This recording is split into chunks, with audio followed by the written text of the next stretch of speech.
kgoši ya taya loko la jota wena o modimo wa go swana le wena re senkele mona ba ba lokile go Jehova le mesong ya loko no kgoši ya taya loko la jota ra go invite kgoši ya taya loko la jota ka re business seminar e modimo o lokile go Jehova re my Father my God lead Heavenly Father Lord you said when two or more are gathered in your name great things happen and Father Lord we believe that today as we are gathered in the name of business you will be the master you will be the head and you will lead us. Father Lord, I pray for every speaker that's going to be speaking today, and I pray for every guest, Father Lord, everybody that took their time to come here, Father Lord, to receive and to learn. That Heavenly Father Lord, may they learn, may you give them the spirit of knowledge, the spirit of wisdom. In the mighty name of Jesus, till we depart, let us say amen. Amen. All right, are we ready to start?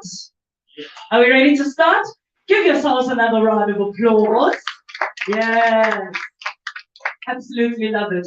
So the thing that drew me to this business seminar before we start is the fact that myself, I am a business owner. I have a startup, but it's not where it's supposed to be, right? I'm in the media space. So I'm doing media consulting. And when you're in the media space, you start as obviously the entertainer, the person who is probably the talent. That's what they call us, right? You are the talent. So we are the talent. And most of the times you find yourself that you don't have the knowledge and the necessary capacity to run yourself as a talent.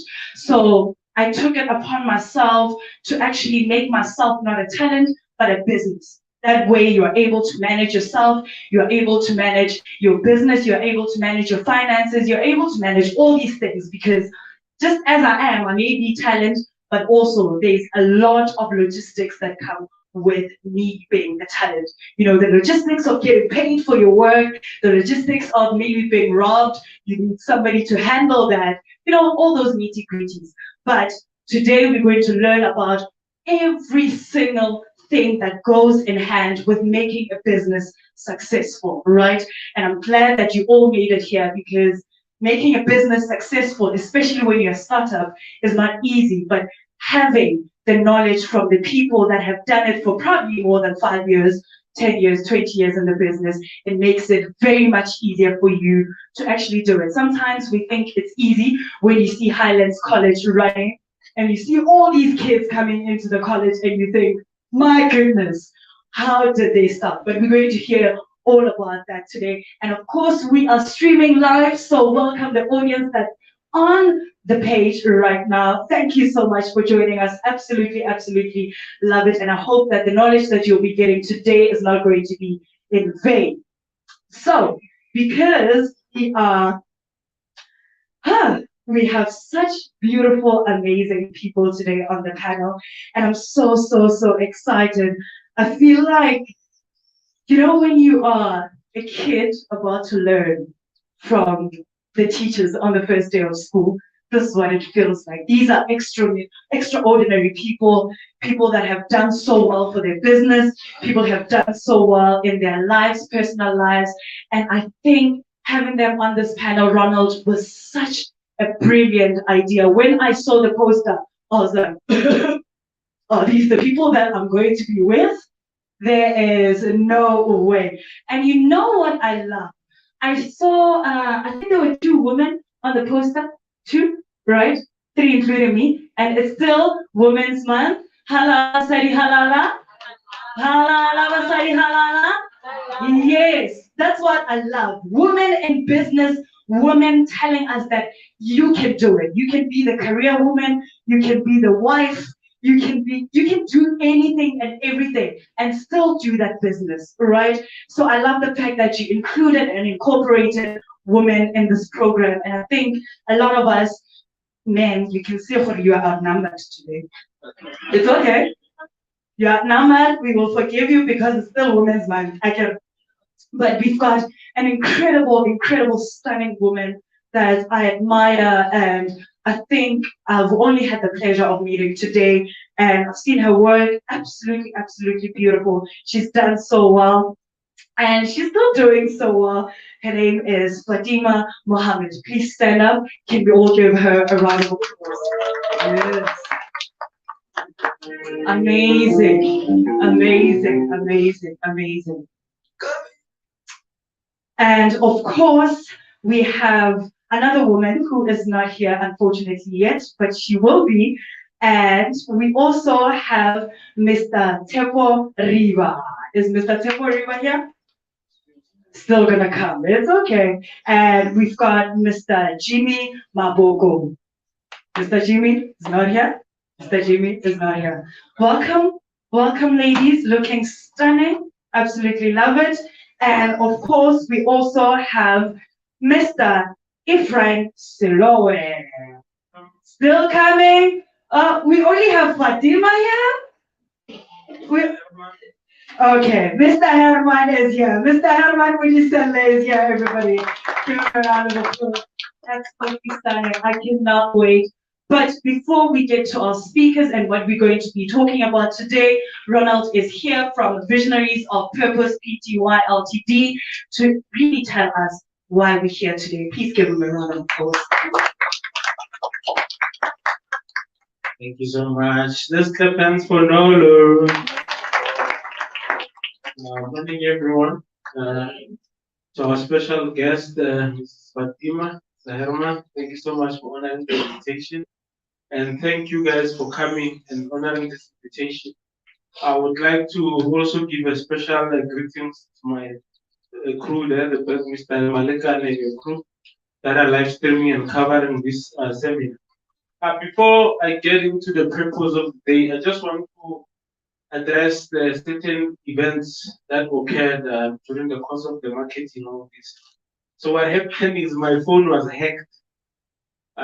So I really don't understand whether it was to sabotage the event or yeah, but there's something to be there. People who were robbed monies and there was just a lot of mess. Some even blocked me on my contacts. When you try to text, people are not responding, and so. But there are people who really paid upfront, and some send apologies they couldn't make it. So yeah, that's why you see it's the way it is. And also, please assist. I think there's someone else. Last night, welcome. Last night I had Wednesday. I had the artist Nico telling me got a job at France. You want to make it?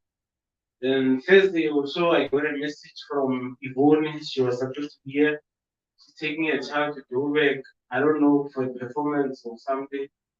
And then Mr. Jimmy also called me last night saying there's a funeral.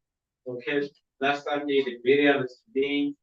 Mr. Riva also said couldn't make it. He has some commitment. So there have been a lot of ups and downs, but someone even said, no, you must cancel and postpone it. I said, no, I'm not going to do it. We have an appointment with the future. We've got a generational. And another thing is on PR or branding, it has more negative ramification on the branding damage than on actual cost loss, financial loss. In this context, if a person scam or hack my phone and scam people, right, you take people's money, already some they pay them, you cancel the event, it will validate and affirm what the scammer did. I'm also a scammer if I cancel the event. Do you understand? Then people will say, give us our monies back. You say, no, I'm going to give you next week. I don't have money. It will sort of like within the period where you're recovering the money to refund people, a lot of things will be said. You see, so you rather vindicate yourself, run the event, run it as planned. You rather lose money, but don't lose your reputation. Your reputation should be more intact. Money comes and goes, but your reputation is everything. So I just want to give some context. Someone say context.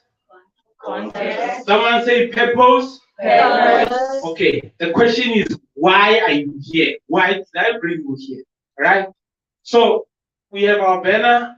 We are Visionaries of Purpose. I'm just going to read the first paragraph. It says, Visionaries of Purpose is an organization that specializes in mentorship, empowerment, and leadership development in all spheres of life, such as political, economical, social, academical without derogating from spiritual foundation. Then it was formed in February 2014 for the purpose of providing solutions affecting the society, communities, global space at its wide spectrum.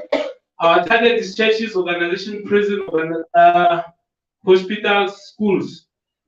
Visionaries of Purpose pride itself on its very hand-on collective leadership philosophy and a keen team player spirit, quality workmanship, and completion of project on time. So, colleagues, I just want us to zoom into something and drill deeper such that we understand why we're here.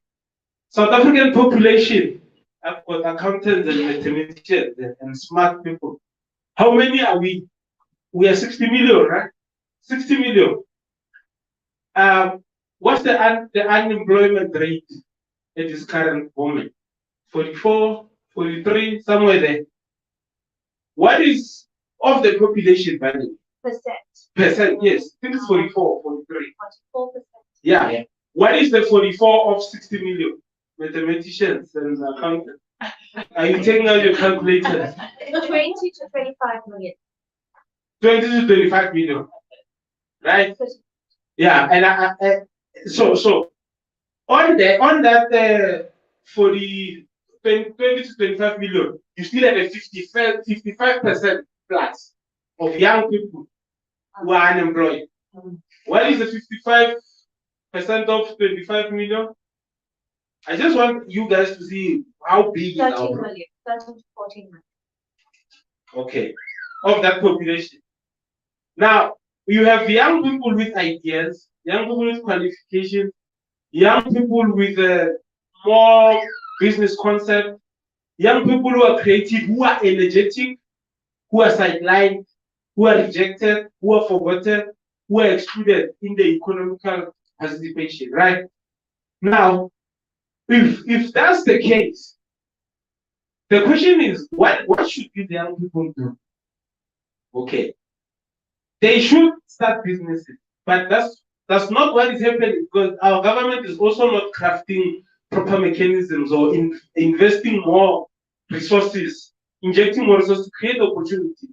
But what happens on the left is young people find themselves vulnerable, consume too much alcohol, prostitution, it's crime. We make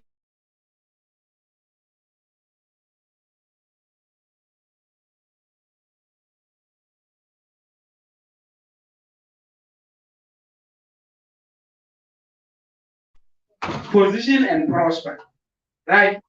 So what inspired us to conceptualize this auspicious event is that in spite of all these intricate predicaments, challenges, afflictions, and all this mayhem that is happening, you as an individual, you ought to position yourself to a point where you create opportunities such that they propel you to greater heights, right? Look at us. We are within a radius of, let's say, 30 kilometer radius where we are or beyond. It's chrome. It's chrome is platinum. It's commodity. Like it riches as well. We are stepping on top of wealth. But when you look at the living conditions of our people, it's totally opposite.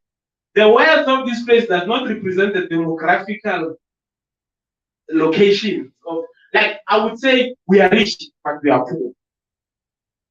Why?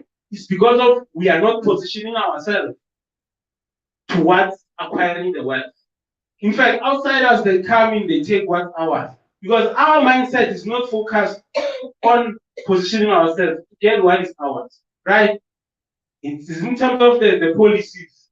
They're not speaking to that. In terms of the tribal leadership, our chiefs, our kings, we are always fighting among ourselves. If you start selling tomatoes, I also want to sell tomatoes. Instead of competing with you, why can't I compliment you?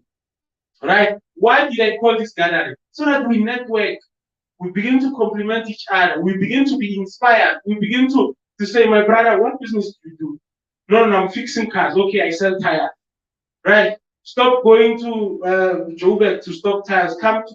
So this is a platform to say, young people, it's about time we wake up, we take a stand, we take our position and prosper. Jupiter, please assist. You understand what I'm saying? In spite of all these complex, and by the way, tough times are still coming. I mean, if they privatize ESCOM, where would you get energy at the cheaper price to produce in the mine and the smelter? If they close these operations, what are you going to do? You're still going to look for a job while these production companies are closed down. You understand what I'm saying? So, to give a purpose of the day to everyone, this event seeks to conscientize you. Step out of your comfort zone. Stop being too relaxed. Stop being too entitled. You can do it yourself, right? At Visionaries of Purpose, we say your purpose carries your provision, right? And your provision carries your promotion.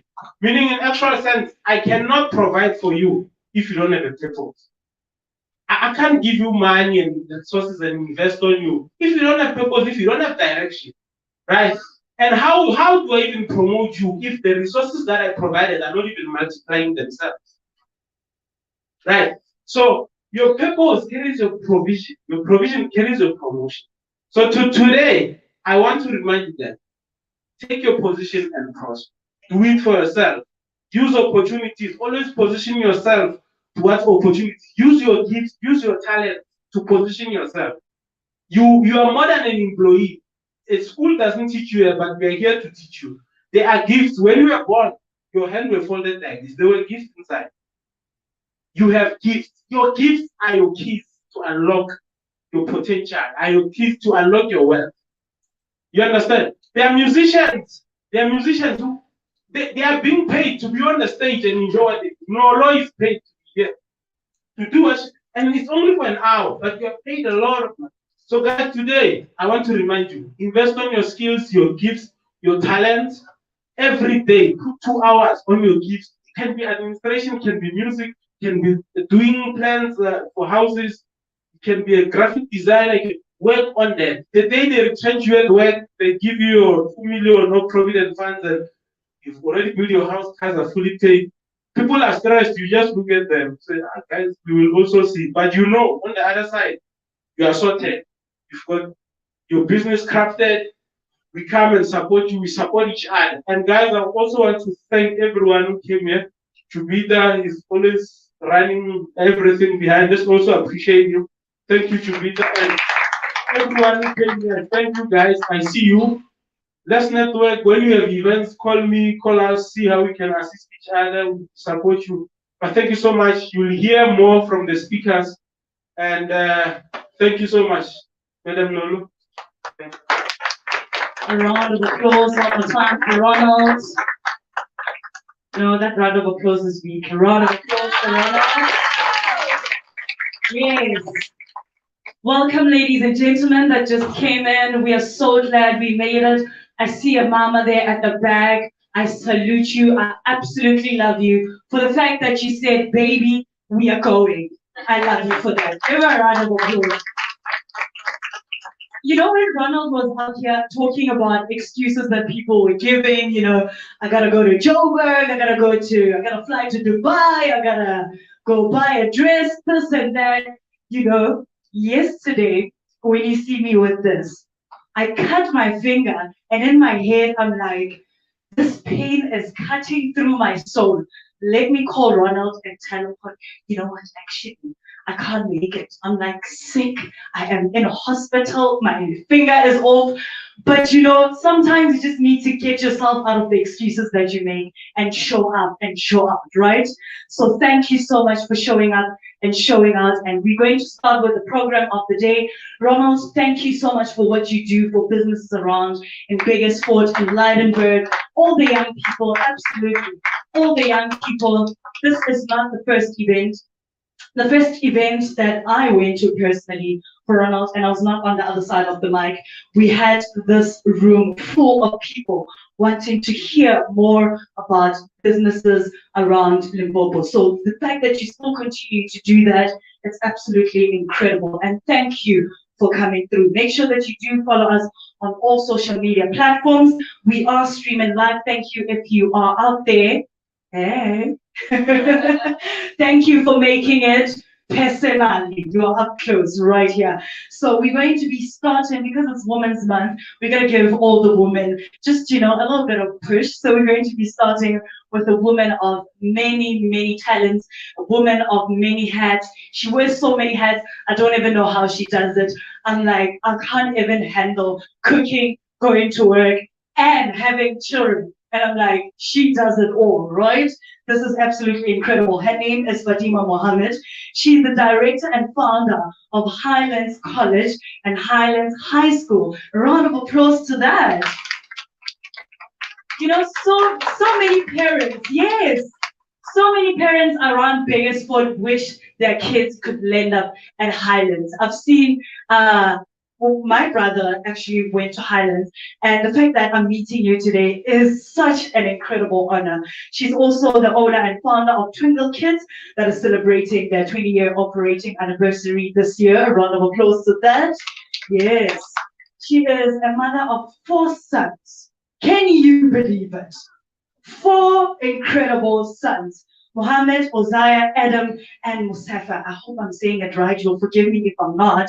With eldest married, so a mother-in-law to Nazria. That is so beautiful. And she's also a wife of, come on, somebody, 28 years. 28 years.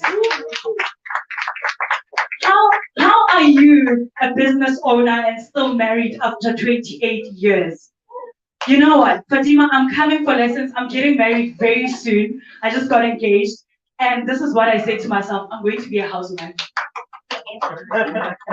So clearly the pressure is very high, people. The pressure is very high. You can't just be sitting around. You need to be a wife, you need to be a career woman, a business woman. Oh, no worries, come to it. But she's doing it very, very well. A wife of 28 years to Faisal Abdul, whose family is one of the most prestigious pioneers of Bakersford. Faisal's father having been born here and who has celebrated his 89th birthday this past May.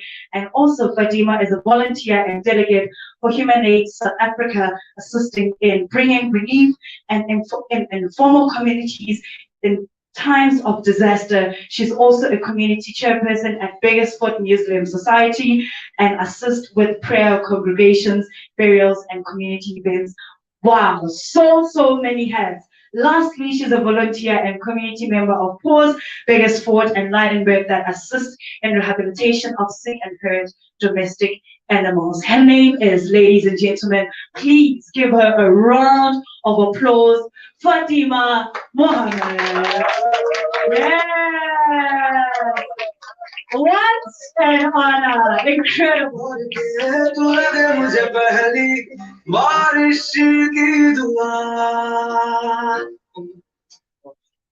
Good morning, all. It's such an honor to be here. This is the first time, actually, that somebody's invited me to actually talk. I talk to my kids at my school all the time. I talk to my staff. I talk to family, but I've never actually spoken at an event. And I would really like to thank Ronald and amazing talent over here that we have. Melody is amazing. Yeah. You can feel her vibration, her energy, and that is what propels you. So you are here today, okay, to find out how we actually, these entrepreneurs get somewhere, all right?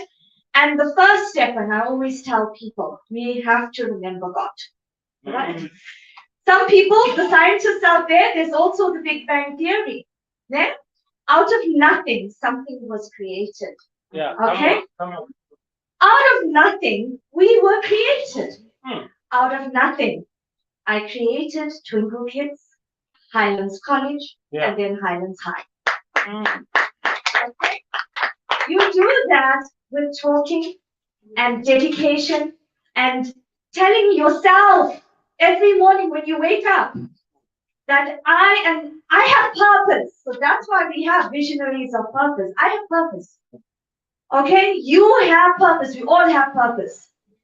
And that's what we need to concentrate on. I forgot to say, ladies and gentlemen, esteemed participants, of the Visionaries of Purpose program. Welcome this morning. I'm so happy to be here.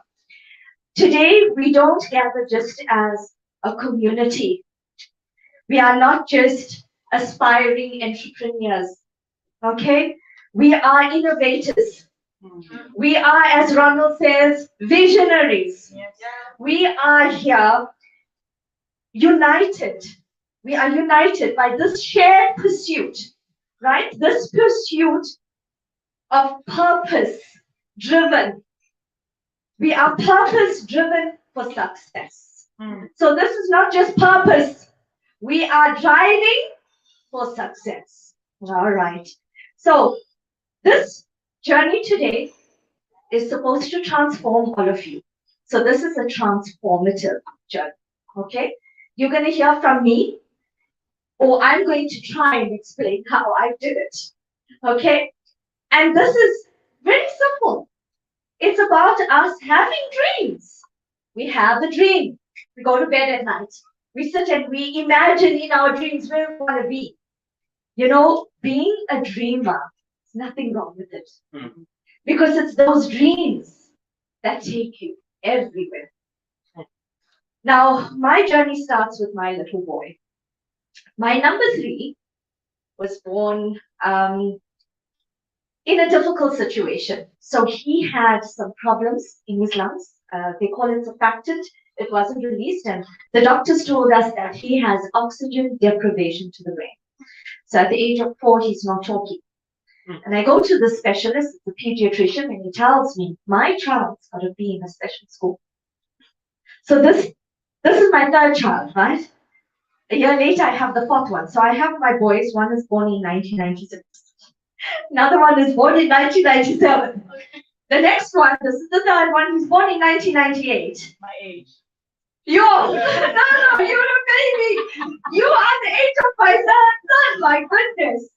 And then, you know, I lost my mom in 1999. I had a miscarriage. And then my baby was born, my last one, my favorite. I shouldn't say that out loud. So the last born is born in 2000. Okay, so I have these 4 boys within 5 years. Okay, and in between that, I have tragedy. So I'm dealing with the loss of my mom, people. You know, and your mother is your everything.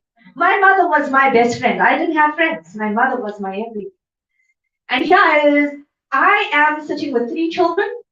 Okay, when the 4th one comes and still dealing with the loss of my mother. And then I've got this problem. My number 3, Adam. Adam cannot talk. So what do? I take him to a specialist. We do what we told. And do I get help there? No, I get told. He's suffering oxygen deprivation to his brain. He must go to a special school, a school for handicapped.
I'm ready.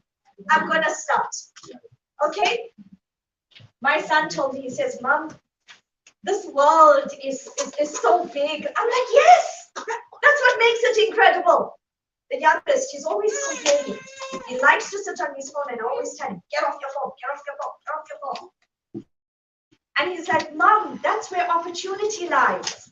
So my youngest is actually a model.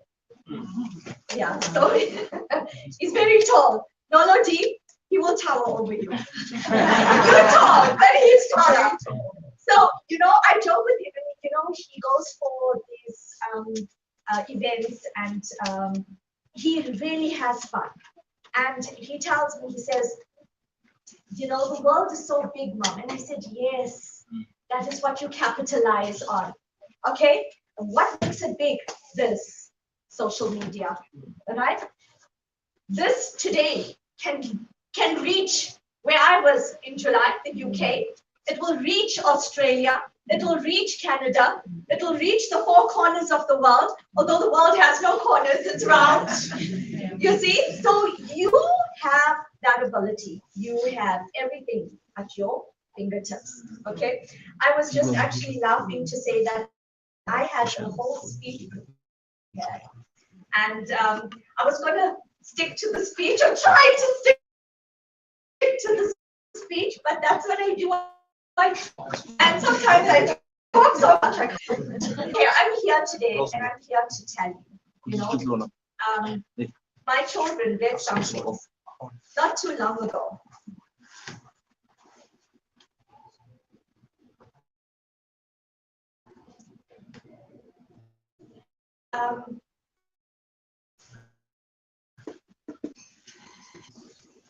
No stress.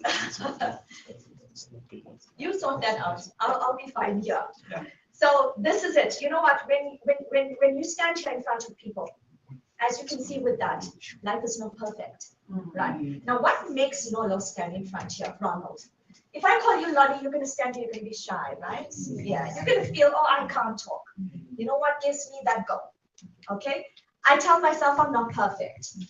Okay? God created heaven and hell. Okay? And He's going to decide. Okay? So as long as I love God and I talk to God, I think I'll be okay when I die. But in the meantime, I don't answer to people. Okay? Some people think that's a little bit arrogant of me. Okay? But what I feel is like, I'm standing here in front of you. I know I'm not perfect. Because I also know you're not perfect. Okay, we're not perfect beings. So when I stand here, I'm talking to you because I know I'm not perfect and I'm not scared. So I'm humble enough to say, I know I'm not perfect. I know I'm not perfect, so I am not going to. I'm going to make mistakes, and you're going to do the same. Okay? You're going to stand up wherever you are, and you're going to remember, I'm not perfect. Okay? And whoever I'm talking to, you have something to contribute.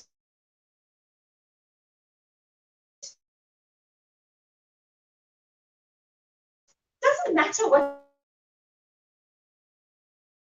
it is. So you practice.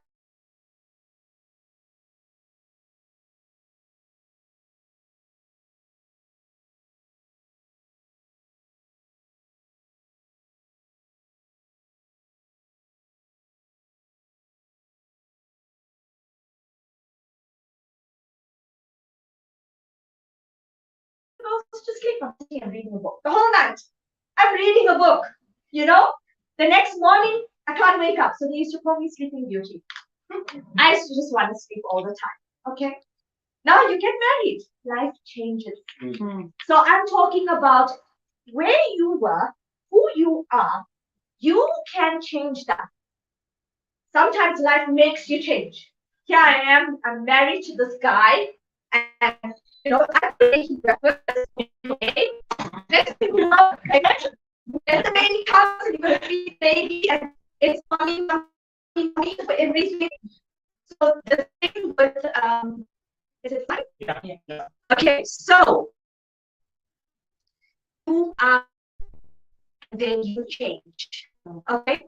You keep changing as life makes you change. Okay? And you change. We are not that set person. We're not that okay? And you go out there, you must remember that. I am here for change. Okay? So when you wake up every morning, okay, you need to sit in bed, close those eyes, and say, what am I going to do today? Where am I going? What are things that contribute? Okay? Let's say you don't do this every morning. That's okay. Try doing it once a week. Then watch how you build up twice. You push yourself. Okay? You say, I don't know what to do. With me, I had kids, I had my third one, my fourth one, and then I'm busy with my children. I realized, okay, I think I can share my love. I can give my love to other kids as well. And that's what I do. You know, that's why when my kids see me at school, they come running. The teachers all have to say, stay in the line. Because when they see me, they always want to run. Love and affection get you everywhere. So, a reminder to us as women, okay, we have candles, okay? If you see another candle that's not lit, that's what you do. Go, you light candles, because when you blow out someone else's candle, you're blowing out that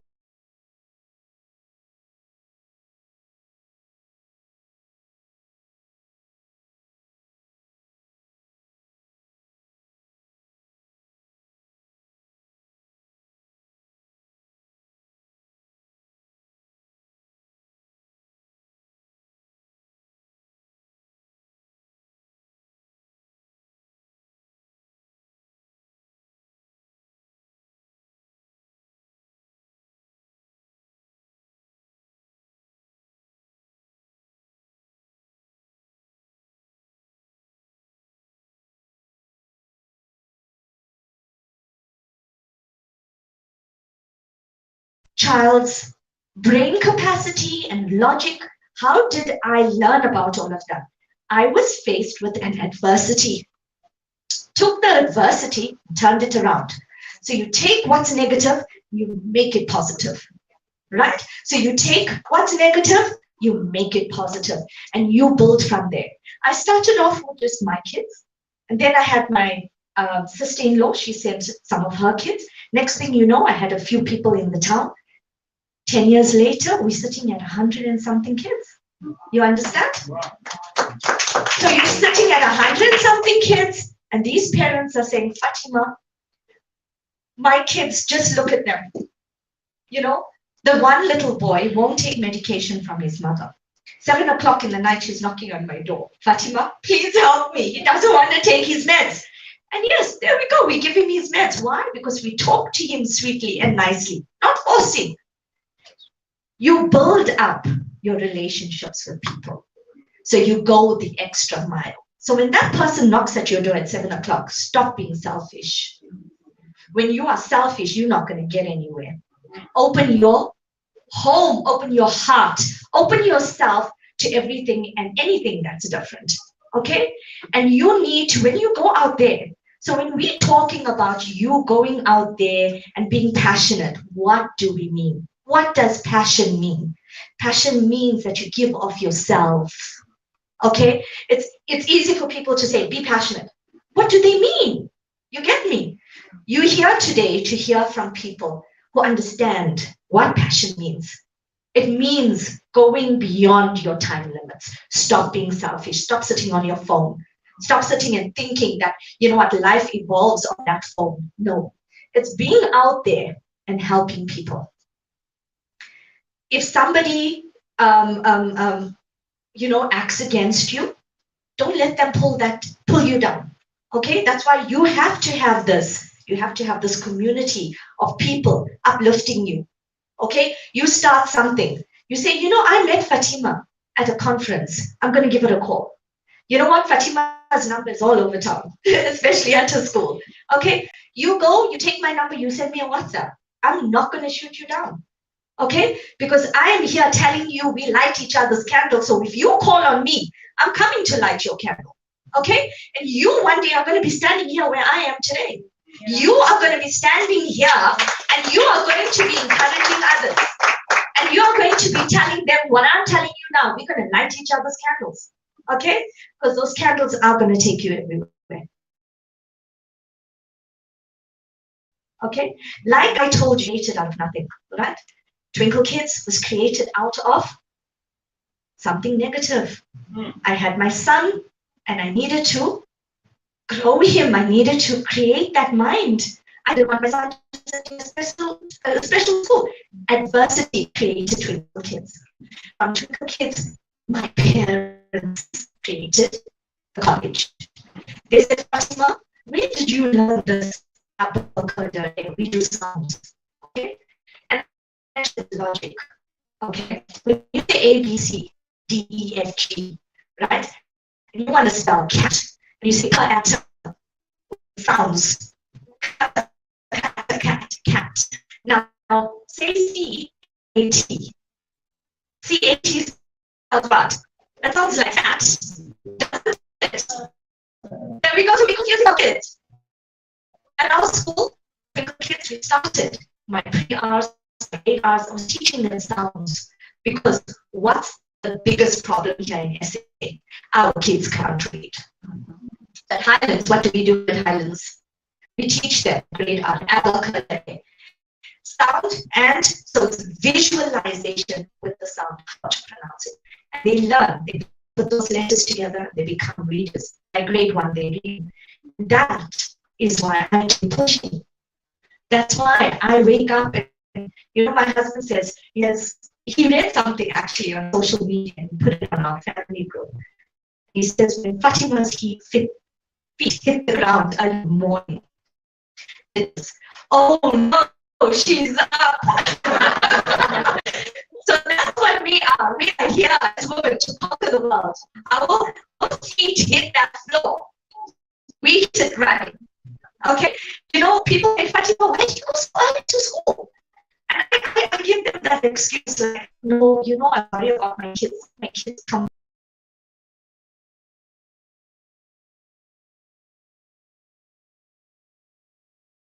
Kids open, I want the doors open. I want my kids inside, they must be warm. You are talking from a place of a mother. You're talking from an educational specialist? No. Okay? But now, the secret to that actually is I like to go in early. I like to go and start preparing for my day. Okay? So don't, in the olden days they used to say, wake up with the chickens. Sun guys, be up. Try and maybe collaborate that in your day. Don't be one of those people that sleep at 12 and 1 and 2 o'clock in the morning because you're sitting on social media. That's not really going to get you anywhere. Okay? Wake up early. Even if you don't have anything to do, at least then maybe perhaps exercise.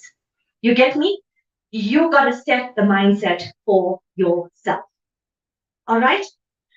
I don't know if you're grasping what I'm saying. Please tell me if you are. So, for me, these last 4 to 5 years, here I have amazing people surrounding me. I used to also be very health conscious and very particular about my weight. I must be thin, I must look good. And I used to do that because I used to say, what you give off to the world, how they see you, that is important. We cannot go around saying, I can be shabbily dressed and people are going to respect me. We need to be logical. Okay? Yes, doesn't matter your weight. I picked up 8 kilos, but I still wore a nice outfit and I look good. You try. That's the thing. So you don't worry about whether you're big or you're small, but you need to look good. Okay? So you have to invest in yourself, people. All right? You invest in your well-being. Okay? So exercise, because exercise makes you strong. Okay? Put that little bit of makeup. I hate makeup, but I had to wear some today. and put yourself out there. Put yourself out there. Okay? So step 1. What are you passionate about? What do you like doing? What can you do? Okay? Start with that. All right? Make a list. Write it down. Write it down. Even if it means write it down in your phone, but write it down. Okay? I'm straying a little bit off topic now. I just also wanted to say showing up how important it is, right? You said people made excuses. Yeah. You had the cut on your finger. I need to also tell you, I was invited for a wedding. I need to be there in Johannesburg at about 4:30, 5 o'clock, you know? And but this is like Lolo, this is me. I was like, is it okay if I can leave a little early? But I was not going to miss this.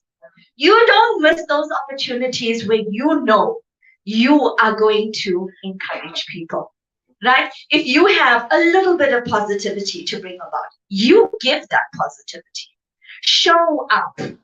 That's the first thing you do for anything and everything in life. You show up. Okay? So life is simple. It's really simple.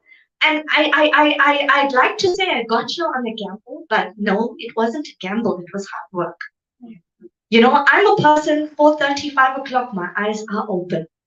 Even if I sleep at 12, people will say, I saw you on WhatsApp at midnight. How come you're up at 4:30? You push yourself. I'm one of those, I'm nearing 50 now. So when I'm sometimes sitting in the office, I'm like sitting in the office and then nod off, like one of those old people. But yes, I get that, I get that fresh start when I wake up. I'll just like nod off 5 minutes, okay? And then that's it, go on, okay? So there's no prescribed way to behave. There's no prescribed way, to work. But you just concentrate on always doing your best. Okay? Like I said, light the candles of those around you. Straighten the crowns of the ladies who are around you. Okay? And remember that we can begin from nothing and become something. Okay? And well, there's your perfect example of nothing to a something. Did I go to university? After my kids were born and I had number 3, I started developmental psychology. So number 3 is born. I can see he's not okay. And that pushed me to do developmental psychology because I need to see how to grow his brain so that he can be normal. So I did developmental psychology. You understand?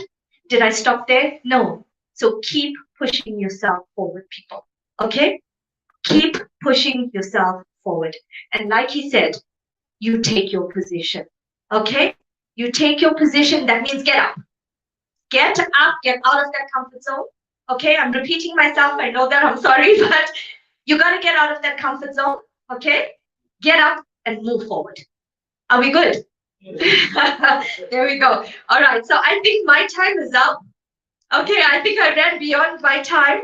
I had this huge speech and things like that. But I'm like, this is good. Okay, one more thing to say. You will face adversity, you will face failure, right? The main important thing about failure is you're going to learn a lesson, right? Even if you make that same mistake, you learn your lesson, you move from it, okay? You learn the lesson, so mistakes are not supposed to pull you down. The mistakes are those stepping stones. I've made a lot of mistakes, but that's what pushed me. It catapulted me up. You know, when people say, and sometimes you feel you don't really understand, okay? I used to hire people, right, based on their profession, okay? They would come inside and I'd look at the paperwork. I never spoke with them. I never watched them in a class, okay? I just hired them, put them in a class. And that was a mistake, okay? So now, yes, 10 years later of owning Highlands College, okay, what I do now, when people come in, I talk with them. I even have a full interview sheet now. That didn't happen on day 1. It took time, okay? So you must know that you are going to make mistakes, but you are always going to better yourself. And as you better yourself, there we go. We actually providing ways, and you are making it for yourself to suit yourself, okay? Ways to manage your business that is going to work for you. You understand? You can read all the books on the planet, and those books are not going to give you that realistic approach to business. You got to figure it out for yourself. You got to write down, okay, this is what I'm doing. What is not right here? And that's what I do with myself. I always look at, okay, what do I need? So I question. And part of building who you are going to be, that successful person, is question. Okay? So remember, again, I'm going to say, you can become something from nothing. You are going to light each other's candles. You are going to keep a network. You're going to say, Fatima, what's your number? And then you're going to phone me, you're going to message me, you're going to send me a WhatsApp. You get me? How do you do this? How do you do that? You can. I'm also going to ask you, what do you do? All right, let's see how we can make that better. That's what we do. We form a connection. Okay? Because you have your hand, you're going to work individually, you're going to press buttons, or you're going to punch. You punch. Okay? And that's what we're going to do. All right? And then, yes, you're going to make mistakes. But always remember, you're starting from right. You want to get to the top. How do you get there? You've got to climb the stairs. You don't take that first rung. You don't take that first step. You're not going anywhere. So, stop sitting. Take your position. Look at the others around you and say, yes, life can be a competition. It can be a competition. All right? So if it's a competition, yeah, I'm going to beat those. I'm going to come up first. So stand at that line. Stand at that line. Have that vitality. You see Nolodi? You see she's standing there. When she's standing here, you saw that? Ah, I got it. No, we want that from you. You have it. You can come up here and you can stand and you can show me, okay, I'm not here for a boring speech. I'm here to be motivated. I came here because I want to become somebody. You didn't come here for nothing. You came here to hear that you can amount to something from nothing. And you have people around you who are there to enable you. People who are here to say, I'm here to support you. I am here, people. I am here to support you. Is that understood? Okay. So we have Nolodi. She's here to support all of us as well. There we go.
Okay?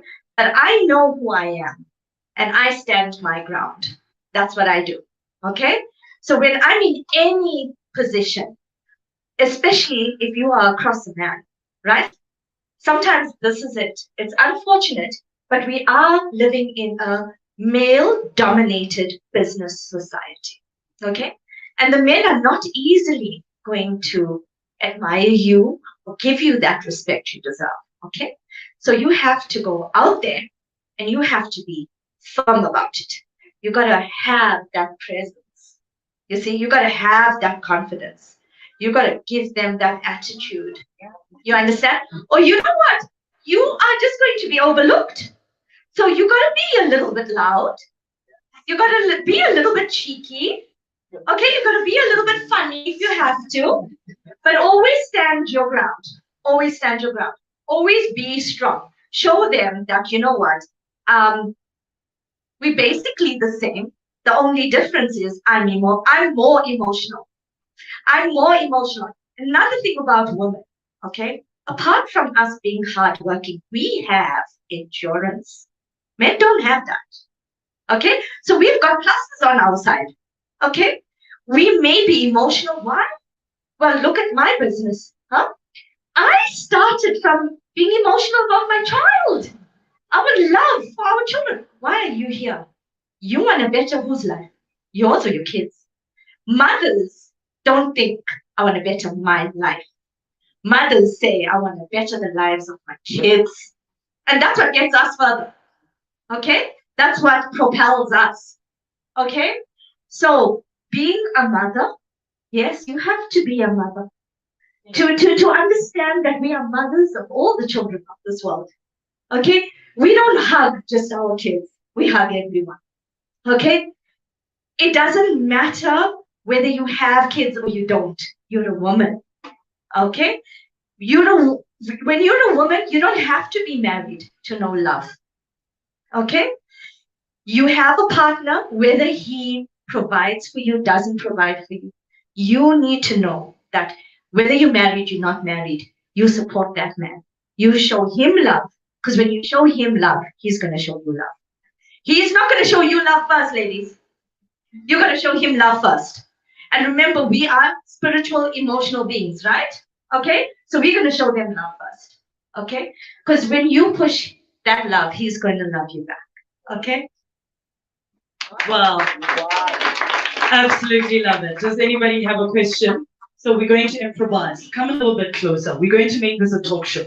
I'm a person who loves asking questions. All right? I'm going to ask the questions for you. For those who are streaming live, welcome to the Visionaries of Purpose Business Seminar. My name is Nolo D, and of course, I've got the beautiful, the ever so wonderful Fatima Mohammed.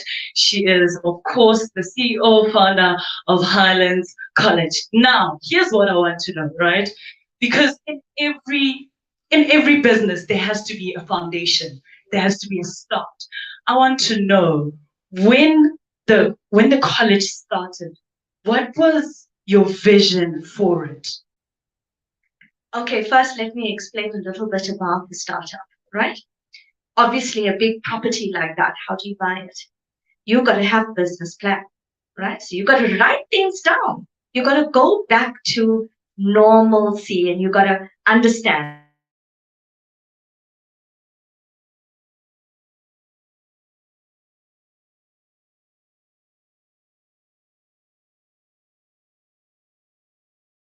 Land. I need something that's big enough, okay? But what was I looking for as well? I was looking for security. So that's why Leopard's it's in a security complex. Now, what kind of school did I want to build? So I have a look around. I look at some of the schools and, oh my God, it's face brick.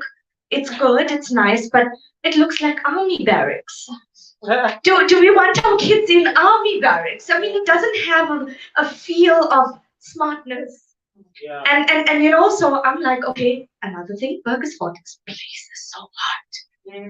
No, these kids need air cons. I have to put in air cons. Yeah. Every classroom has an air con. The sun is super bright. So I don't have normal windows. I've got aluminium with 100% tint. I went out of my way. I wrote this down in my business plan. Okay, so those business plans became something because the bank manager who looked at it says, this woman has vision. So what did I do? I took where I am. Where am I? I'm in Burgersfort.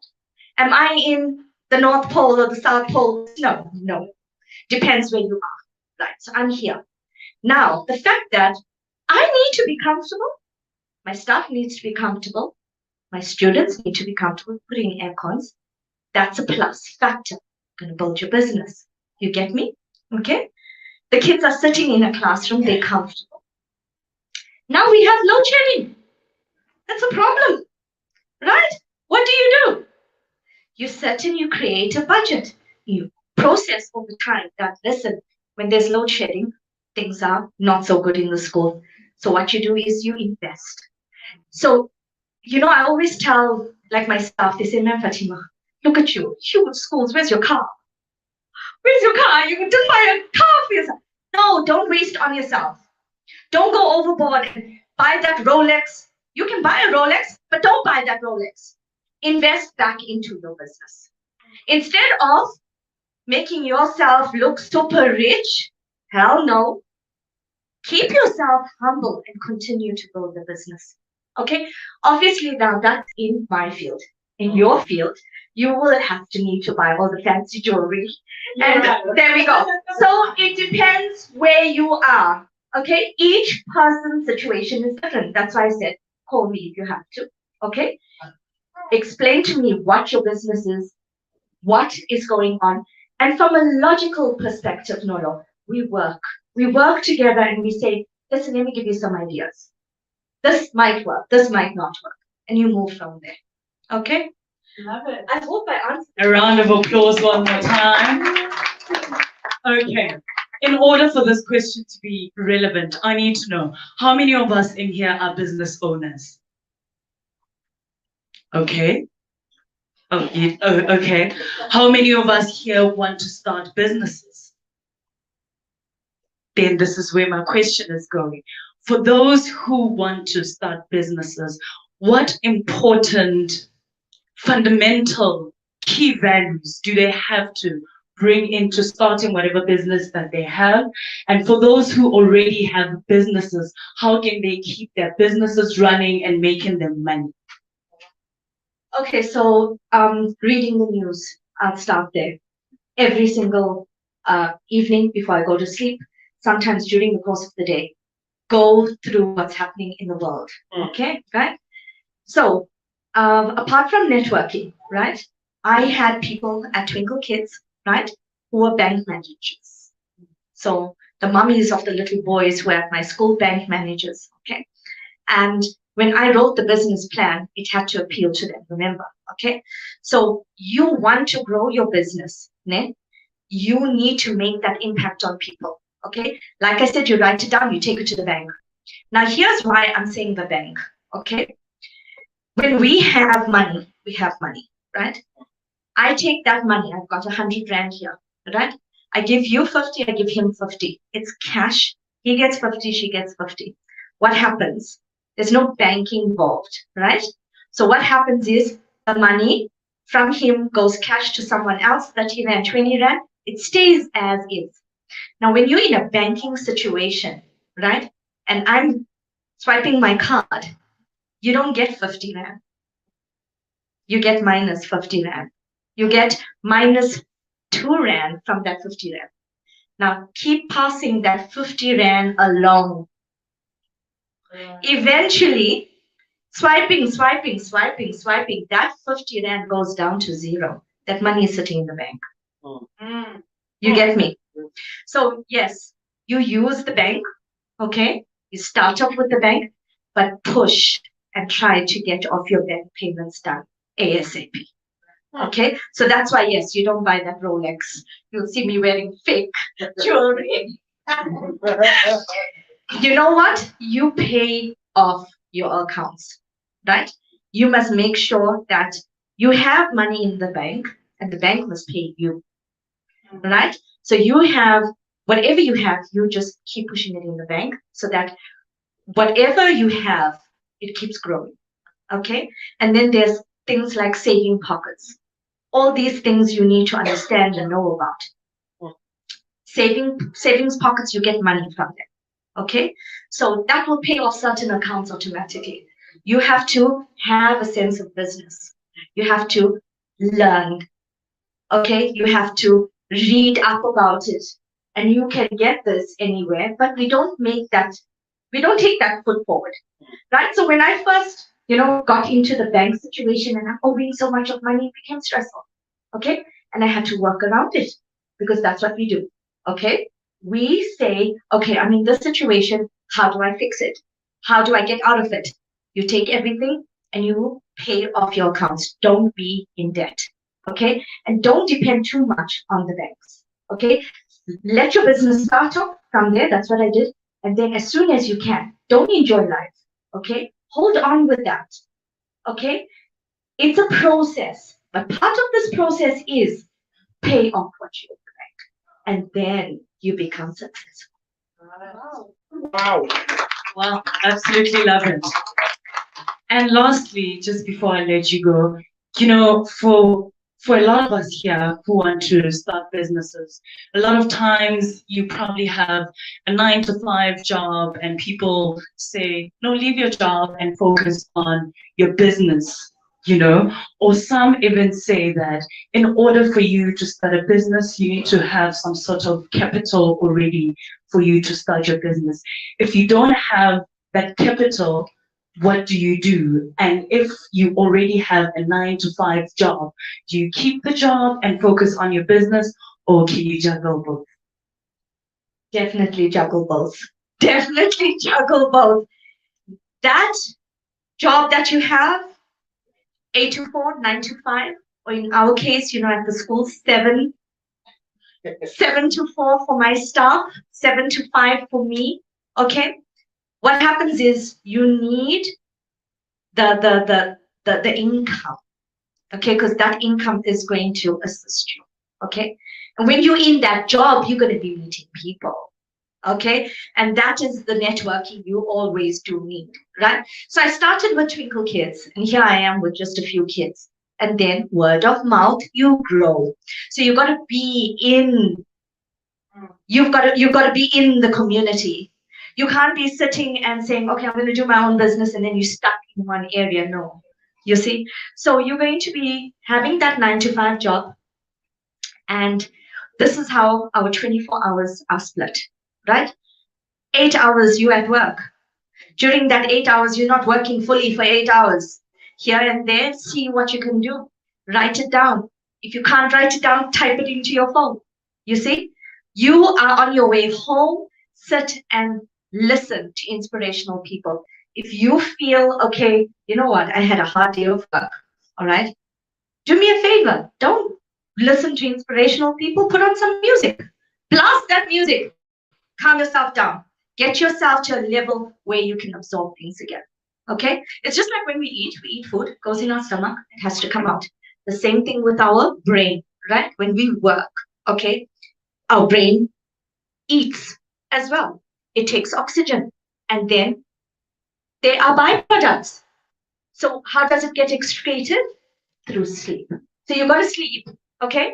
So you do your 8 hours sleep, and you did your 8 hours of work. Guess what? What's in between? Another 8 hours. There's a lot you can do in 8 hours, okay? So that's now that 8 hours, sit and break it apart. If you are going to give just 2 hours to that business, okay, I'm doing 1 hour in the morning, 1 hour in the afternoon. I'm going to do 1 hour in the morning, 1 hour in the evening. You decide. I want to do 1 hour in the morning, 2 hours after work. Then you build your business. It's not going to happen overnight, people. Okay? Like I said, Highlands High is there, but it took me 20 years. You see, Twinkle Kids started 20 years ago. That's why I mentioned Twinkle Kids and not Highlands Primary is celebrating 9 years this year. I said Twinkle Kids. So my business started 20 years ago. The idea of school started 20 years ago. So the high school is up now for only like 5 years. Guys, you progress. You don't stop. Okay? I could have said at Highlands College, okay, I want to stop and then, relax, buy stuff, buy a fancy car, buy the fancy shoes, carry a fancy handbag. No. You can carry on. And this is us, especially as mothers, we're worrying about our kids. So we're going to do things to set our kids up. Okay? So that's it. Get some inspiration, whether it's just your children or whatever. Okay? And that's it. You keep pushing yourself. Got me? And you didn't answer this one. What do we say to people who say you can't start a business without a capital?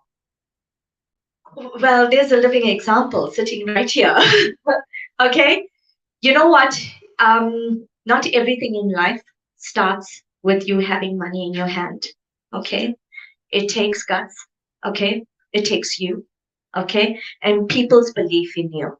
All right? Like I said, you know what? I had people, the network, people surrounding me that uplifted me. It was my parents, okay, that said, Fatima, you have an energy.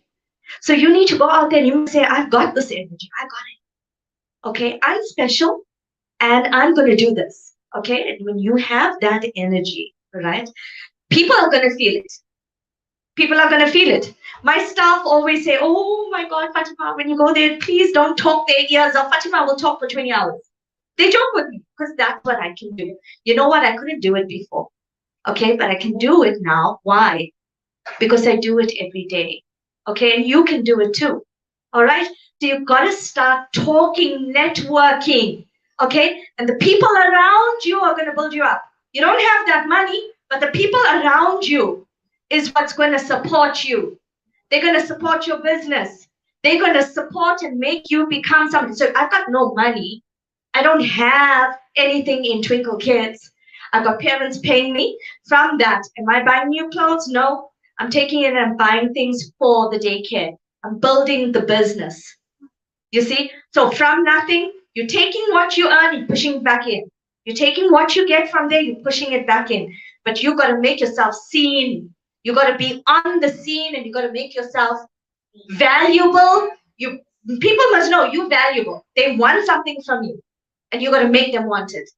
Okay? So passion, lots of passion. Passion is important. Okay? Don't sit there and be shy. Shy gets you nowhere. Be loud. Be loud. What are you going to lose? Who's going to come and shut you up? Okay? So just be loud. Be out there. Be courageous people. They say fortune favors the brave. Fortune favors the brave. Remember that. Okay? Remember, you can have nothing. Just like the universe, Big Bang, boom, tons of planets and suns and humongous. You can get there from just dreaming. Okay? We're going to dream, people. Yeah. Make that dream a reality. There we go. A round of applause. Thank you so much. Thank you. Thank you. Absolutely wonderful. I hope you guys have heard with your own ears, right? Make sure that you come to the scene and you are what? Seen, right? Come to the scene and cause a scene so that you get them. That's where the money is at. You know, you gotta speak up a little bit. But thank you so much. What an honor, what a privilege to hear from you. And the fact that you built this business over 20 years. This is a true living testimony that once you actually just keep on going, don't stop. That's what you have. And you age gracefully. That's what happens. When you stick to the business, and the money keeps coming, you age so beautifully. Thank you so much. Right now, oh, there's a question at the back. Oh, thank you. So right now we're going to be having lunch, and after lunch we're going to be hearing from Mr. Herman, and we're going to be having a wonderful, wonderful conversation. I know that you have a trip to go to, but you can't go without us taking 5 minutes for pictures, right? Yeah. 5 minutes for pictures. You can spare that for us, right? Well, thank you so much. That's 5 minutes for lunch, and then I'll be seeing you. Not that you can eat in 5 minutes, but you know what I mean. Thank you to our audience there. Keep it locked and make sure that you do follow us on all social media platforms. This is our Visionaries of Purpose Business Seminar. Yes, girl.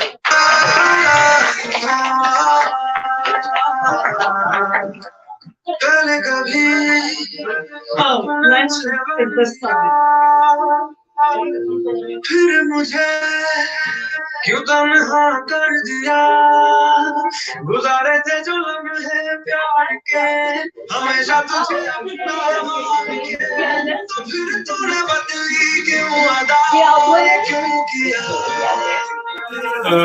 Malika.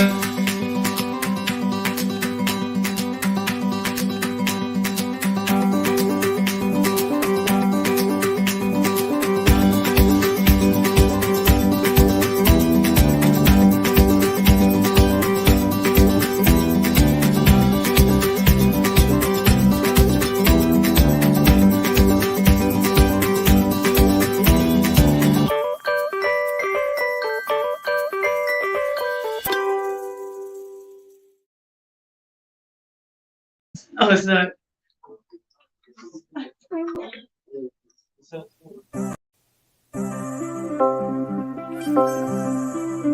Tony Maganaki.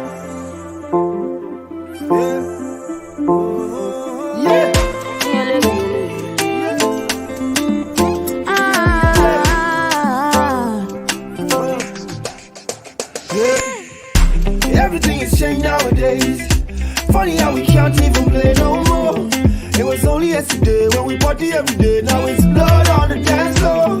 All because of the virus. But it can't kill the power inside us to stand together and defeat Corona. أنا وياك البارح كنا هانيين قربانيا. Yeah, but things are changing. لكل قلب نرد شوية. نخرجوا إن شاء الله. نعيشوا إن شاء الله. Cause nobody is safe until everybody's safe. Tuamini la lolita kuisha. Na tena tutalishinda tu. Tupambane hii vita. Tumshinde COVID-19. Tuna kila sababu ya kuwajali wengine. Tafadhali tujilinde, tuwalinde, tuamue sasa. One day my people, one day we'll be celebrating. Cause this plague is over. Nothing will be separating us. Cause nobody is safe until everybody is safe. Oh, everybody is safe. Oh. Rain, you no go fall forever. Sun goes to shine, my sister. We go beat Corona if we stand together. If we stand in solidarity, we no go beat too far down, far down. Yeah, me I like that. Me I like you and I know you like me too. Me I love you and I know you love me too. We gonna spread the word and not divide us so. Nobody is safe until everybody is safe. Oh, me I want to be safe. Oh, eh, oh. Oh, me bush and Jesus. Feels like good time lost me, babe. We'll pick up the pieces, start over. All the tears will be all over. Can you mean it will be much closer? For now we scream and shout, come on. One day my people, one day we'll be celebrating. Cause this plague is over. Nothing will be separating us. Cause nobody is safe until everybody is safe. Oh, everybody is safe. One day my people, one day we'll be celebrating. Cause this plague is over. Nothing will be separating us. Cause nobody is safe until everybody is safe. Oh, everybody is safe. Oh. Je passe un gros big up à tous ceux qui font le taf. Dans les hôpitaux, la tristesse sous les masques. Mister Coro nous a piqué dans la face. On a tous peur, quoi qu'on dise, quoi qu'on fasse. On va gagner, gagner, gagner. À nous la victoire, notre histoire, elle va changer. Tous les jours, les soirs, c'est la messe. Frérot, tu sais, Coro nous a tous mis dans la S. Mothers are kings and fathers are queens. You reign in your quest for the truth and strive in your sleep. The people in your past can relate, your victory great. I saw you on the shits in your grace, your fathers relate. Many cries now, but they never beat the sunrise. Swinging in your fight and we waiting for your come right. Your faith gon' heal you, heaven gon' keep you. I'm praying that the sun never leaves you. I feel you here. Ei, se não nos unirmos agora, tudo que construímos outrora, destruímos agora. É melhor nos munirmos agora. O futuro das crianças decidimos agora. Covid não escolhe cor, somos todos alvos. Enquanto não tivermos todos, ninguém tá salvo. linguagem básica, para não mudarmos o nome da mama África para mama lágrima. Lume alfa, skalvgun jallefa, abroke takelu, andu like a gomu, metada gichala. One day, my people, one day we be celebrating, cause this plague is over. Nothing will be separating us, cause nobody is safe until everybody is safe. Oh, everybody is safe. Oh. One day, my people, one day we be celebrating, cause this plague is over. Nothing will be separating us, cause nobody is safe until everybody is safe. Oh, everybody is safe. Oh. One day, my people, one day we'll be celebrating, cause this plague is over. Nothing will be separating us, cause nobody is safe until everybody is safe. Oh, everybody is safe. Oh. Thank you, thank you, thank you, thank you, thank you.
Look, no, look.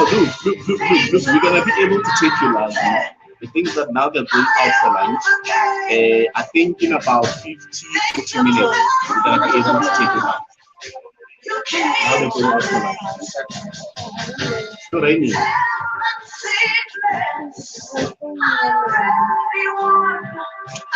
Okay, do this. Since now you're having issues that do this, then do this for about 2 minutes. Send it to me.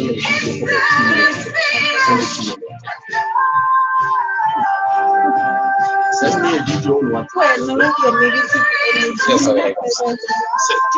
Do a video on WhatsApp.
Jesus Christ is Lord. Oh God, let it rain. Let it rain.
Dai, tu hai rifiutato, sei comunque.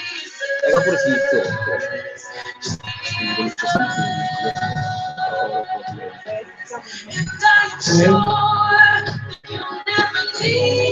Ladies and gentlemen, please start making your way in. We're about to begin in a minute.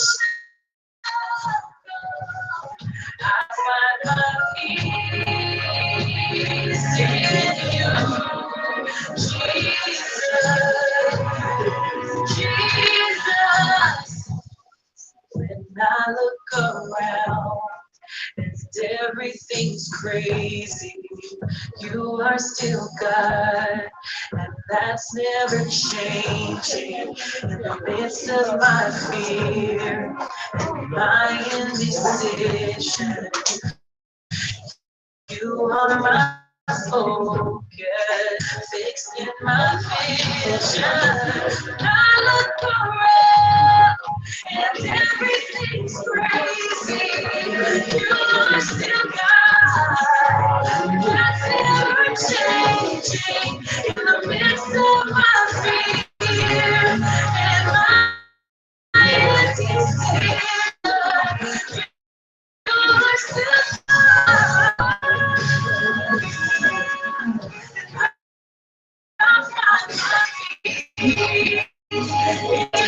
Brava, sì.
on one team. Okay. So just be careful about that greed. I'm going to talk a lot about greed. Okay, when it comes to business. That's an enemy of many people. People have been retrenched, people took their monies and they lost them within months. Okay, because of greed. So there's so many things that I can talk about, guys, that I've been through. Rightly so, I've done a lot of things in life. What motivated me, like Fatima, to start up all these businesses?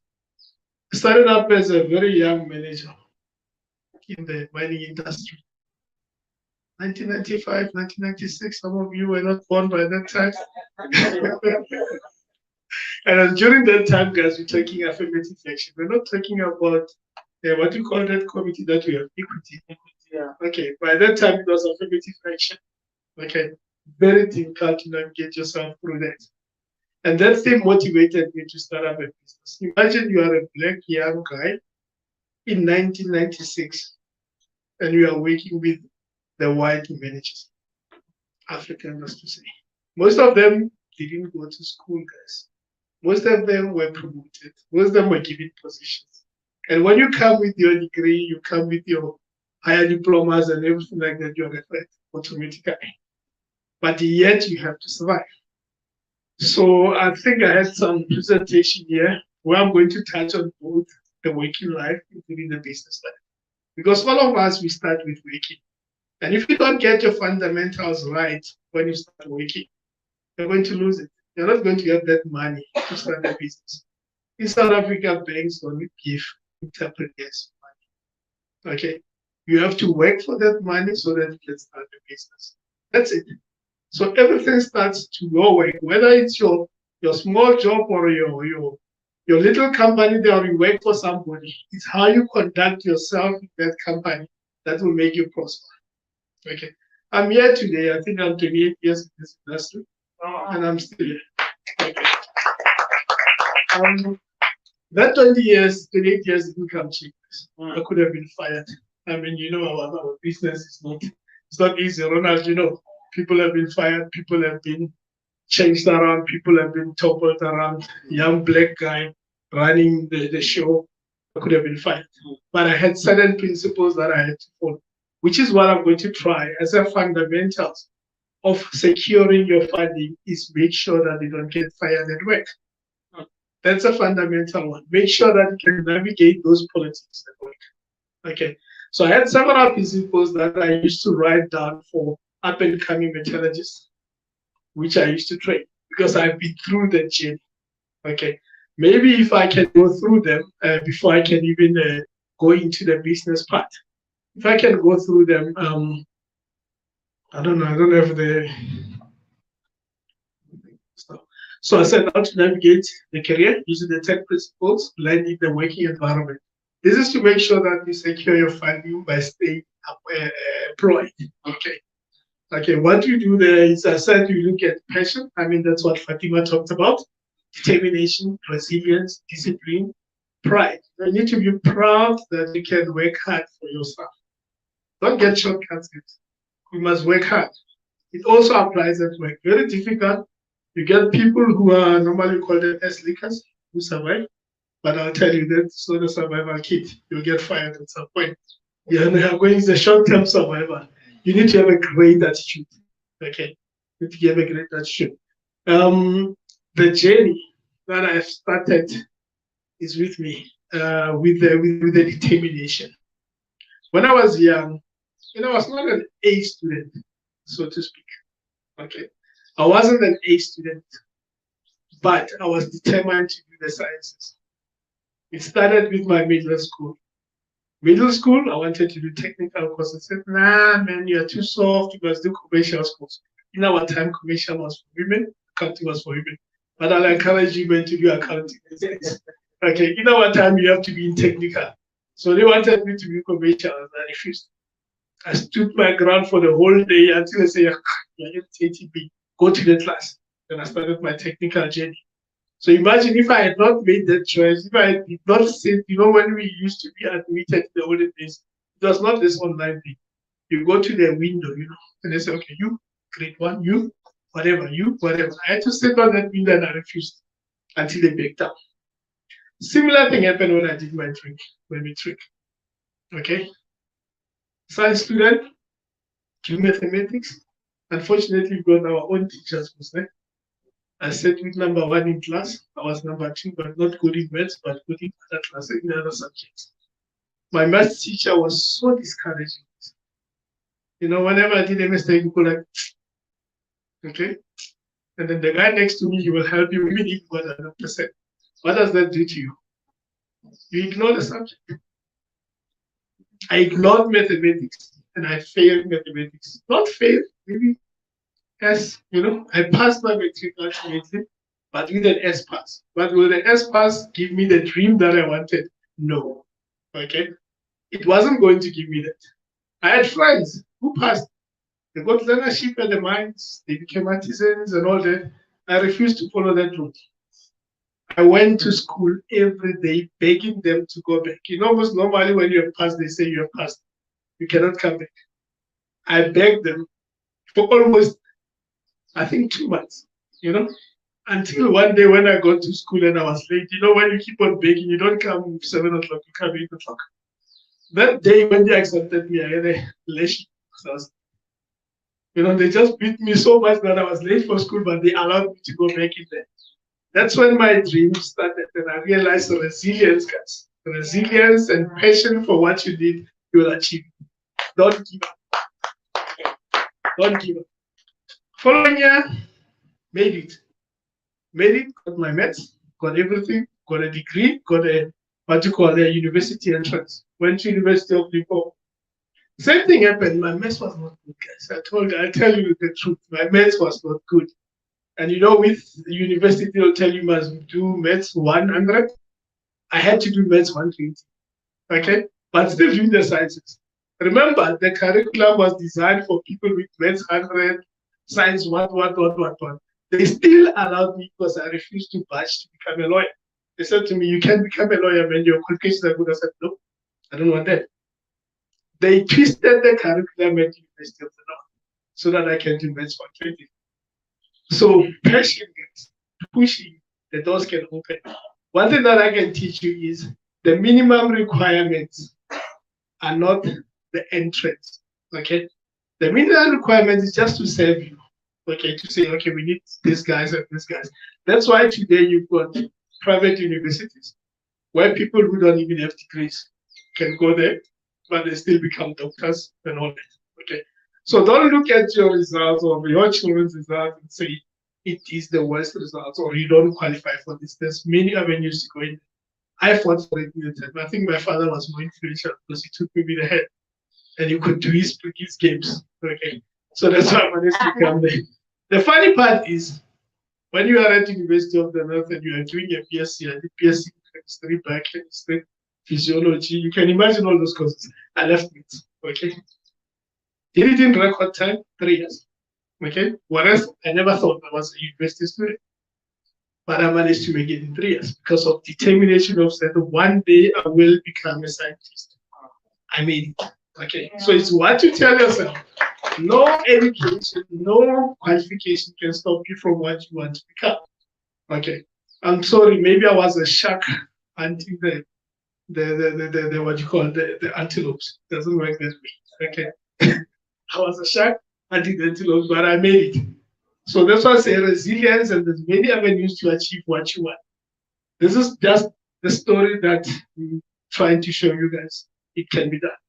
All my friends, after 3 years of my degree or 4 years with TEFLO, which I did record time, I ended up meeting them at work. You know, all those guys who were laughing at me, say, no, why are you going back to school? There you are, what. Now when I met them, they say, this guy I used to work with, you know, and now he's my boss. You know, now he's my boss. You know, but I humbled myself, guys. One thing that you need to do, you need to humble yourself. Then that also taught me that you need that resilience, you need that passion. Don't be greedy to get into their life. Okay? There's a guy who always speaks, Gary, somebody, I think you should know him.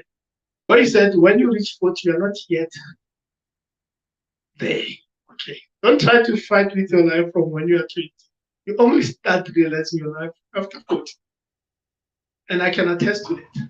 All these other years I was trying to get better, quicker, faster. It doesn't work, guys. Patience. Okay. We're all going to live for more than 8 years, but we tend to rush things until at 8 years and we do so many mistakes. I'll touch on those at a later stage. Okay. The principles, I think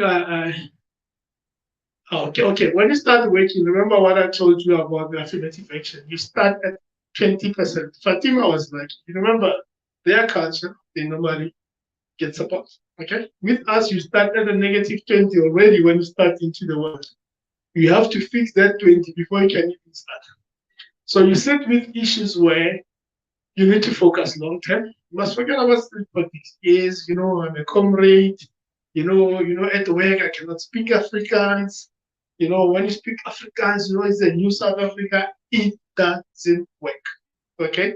The minds are still owned by the guys that we know today. How many black people own minds?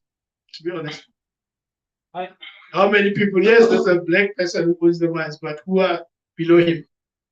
Okay? So when you are in the working environment, yes, you can fight as much as you like, but you are not going to win those politics. You must know your purpose. Why are you there? You are there to make money so that you can start your business. Okay? Forget about politics of saying, I can speak Afrikaans. Hey, this guy, in the olden days, this is 1994. Forget it. Go in there, make your money, use that money to start a business. Like I said, make sure you don't get fired. Okay, that's a key. Once you are fired, guys, your name is tainted. Forget it. They're not going to work next door. They know each other. They'll tell the guys, that guy, now we fired you because of this. Every time you knock the door, you're not going to get a job. So stay employed until you can make your money. Okay, that's one thing that I can advise you, because that's the only source for our income when we start businesses as black people. I will touch on other ways of doing it, which is very difficult for a black person because we don't like each other. But if you can identify certain people, you can make it. Okay. So I had developed this quick. I'll go through quickly with them because that's not a point of today. It's just to make you survive at work. You need to ensure that you can stand on your own if the support system fails. Okay. What it means is sometimes you become what you call S leaders. You make tea for McDonald's, tea for that guy. One day this guy will be fired. Then what will happen to you? You're gone. The next person will know what you've been doing and they will hate you and you'll never go up the ladder. So try to guard against that. Be your own person. Not disrespectful, but be your own person. Be able to be yourself. By so doing, you know your job. You must know your job in and out. You understand? Don't worry about what other people say. Like I said, you must respect all. It doesn't matter who you are, your colleagues, your other bosses. If your boss hates another boss, don't hate that boss. Make sure you love that boss. Okay? So that when that one shifts, you might be waiting for the other person. That's why I say when you go up the ladder, make sure you don't step people on the toes. Okay? And then the next one, I'll say never lose integrity, even when under pressure to lose morals. Okay? This one is a bit tricky. In the world that we live in, unfortunately, it's a very difficult one, especially with the government where you need to do certain things to get certain things. The integrity gets compromised. Sometimes you get pushed into that corner without even knowing that you're compromising yourself. Sometimes things are given to you that you cannot give them back. That's the integrity. But you need to sort of be resilient to refuse some of those things and disrespect on other people. Okay. So try to be as integrity, to have that integrity as possible. The universe is watching. Never settle for less, no matter what. Remember what I said. I never settled for less. I always wanted to be a scientist, and I made it. And this helped me quite a lot. So imagine if I had given up on that dream, I would not be here. The fourth one, I'll say qualifications do not necessarily mean you can be promoted. It is the quality of your work that guarantees promotion. You can have as many degrees as you like. You can have the paper, you can have everything. Remember what Fatima said? She said she hired people because they had qualifications. But the quality of their work probably was not there. Okay, so we look at the quality of your work. That's why every time you're at work, you'll keep on saying, this guy doesn't have experience, but he's hired for me. Why? Because he works hard. Okay, and he makes sure he produces the quality of work. Normally I say to people, if you are a sweeper, Make sure you sweep better than your boss. Your boss must not tell you how to sweep. Must tell you sweeping is done this way and this way and this way. But so to me, you have an upper hand to your boss and he will never lose you. Okay. If you look at the company of friends you keep, when you grow up, you have a lot of friends, that will support you. But whenever you get into the next level, you tend to ignore them. Okay. And somebody say, no, you cannot associate with them. It's too junior. Okay. Some say, no, I cannot associate with this person. It's too junior. Remember, when you are up there, the people on the floor are the people who knows the job in and out. And those are the people that are going to support you. Okay. I've survived my work because people on the floor always hate me there. I've never fired even a single guy except for 50. But if a guy fails, I always encourage them. But if you stole, unfortunately, you're gone. Yeah, you fire yourself. I have to sign. But I'll warn you first, Security is watching us. It's watching. And the day that I fire you, I smile and say, I told you. That's what I do. This. I always warn you before time. Okay. So don't hate the people on the field. They know everything. Okay. They know everything. They know what to do and all that. And they will support you when there is a problem. If you hit a snake up there, they will tell you quickly.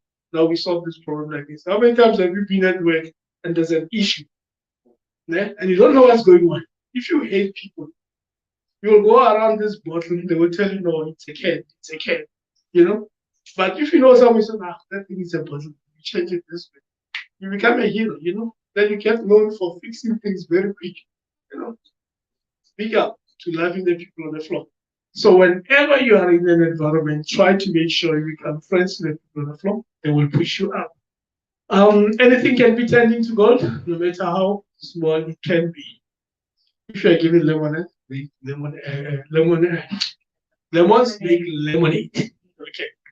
Now we can imagine when I started working, you can see I had a BSc. Okay, I had an HED, but I was working as an operator.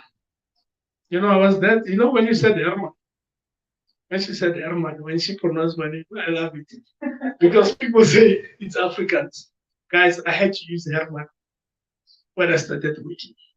Okay? Because you need to associate with the guy.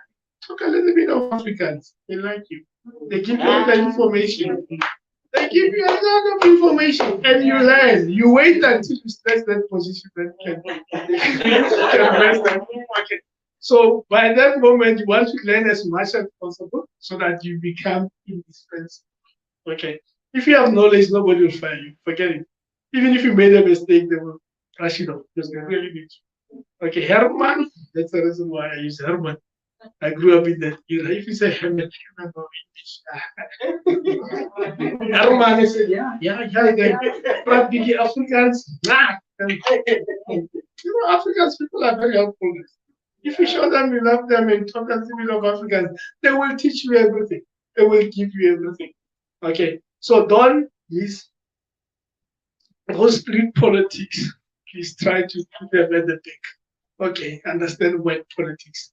Stay employed so that you can make money to go ahead and invest in your business. That's what I'm trying to teach you, to stay employed. Okay. When people humiliate you, people humiliate you. I went through that. Herman, come in, make it storm. What? And this is why people were like, it's stupid. With a degree, we still call him Herman, come in. When I walkie-talkie. I didn't mind because I knew I had an end goal. My goal was to become a superintendent, become a manager one day. But if I had resisted, they would have pushed me down, and called me a snob at work, that white boy and whatnot. But because I loved it and it frustrated them quite a lot. When they try to humiliate you, but you smile with them and you accept it. Remember, deep inside, you know what you want. So don't allow those things to mess up with your patient. You know why you are there. They will step you, they will do a lot of things for you. But don't allow them to mess you up. Give you smaller jobs. And the other thing about starting at the bottom, which I love, is that story that I've told you now. You work with the people on the floor, you know what they can do, you know your job, so that when you are a manager, you can solve things easy with the guys. You can work with your team. Okay, you can tell them, you solve it this way and this way, because you've been there. I've seen managers tell people to do something in 5 minutes, and I'm like, have you really been done that? You know that thing takes 3 hours, and you expect people to do it in 5 minutes. So if you have not been there, you'll never know that. So if you are given a very small job, it doesn't matter which one, do it with a smile. I used to watch videos with a degree in the lab. I'm not watch the degree and they will get frustrated. It's not hating you, but at the end of the day, they love you because they understand, okay, this guy can accept anything, any punishment, and they start helping you go forward. And when you go up, you make more money. But at the back of your mind, please, guys, don't forget why you're there. You're there to make money, to move up the ladder, so that you can start your own positions or businesses. Okay. Always share experiences with others because people will teach you. Like when we are here, Fatima shared quite a lot of information. You've learned quite a lot of from her passion with the kids and all that. I'm sharing this with you guys because this is where I come from. This is where I've seen a lot of mentalities fade because they come with the mentality of new era. We are the new youth. We are the new this. And once you are blocked, guys, you won't get the job back. Okay, the network is too big. The guy who works at Samanco or Lion or whatever, we know each other. The whole industry won't say, they will tell you, oh, that guy used to get Boswick, used to be there, used to be there. Unfortunately, that's how the world works. Okay. So always share your experiences with other people so that they can help you grow. Okay. Don't say, no, you want to be the only black man at the top. Know your enemy in and out, and you will know how to defeat him using, the judo principle. When you hit someone, use their power to defeat them. You see this movie, maybe you are young. Danziger.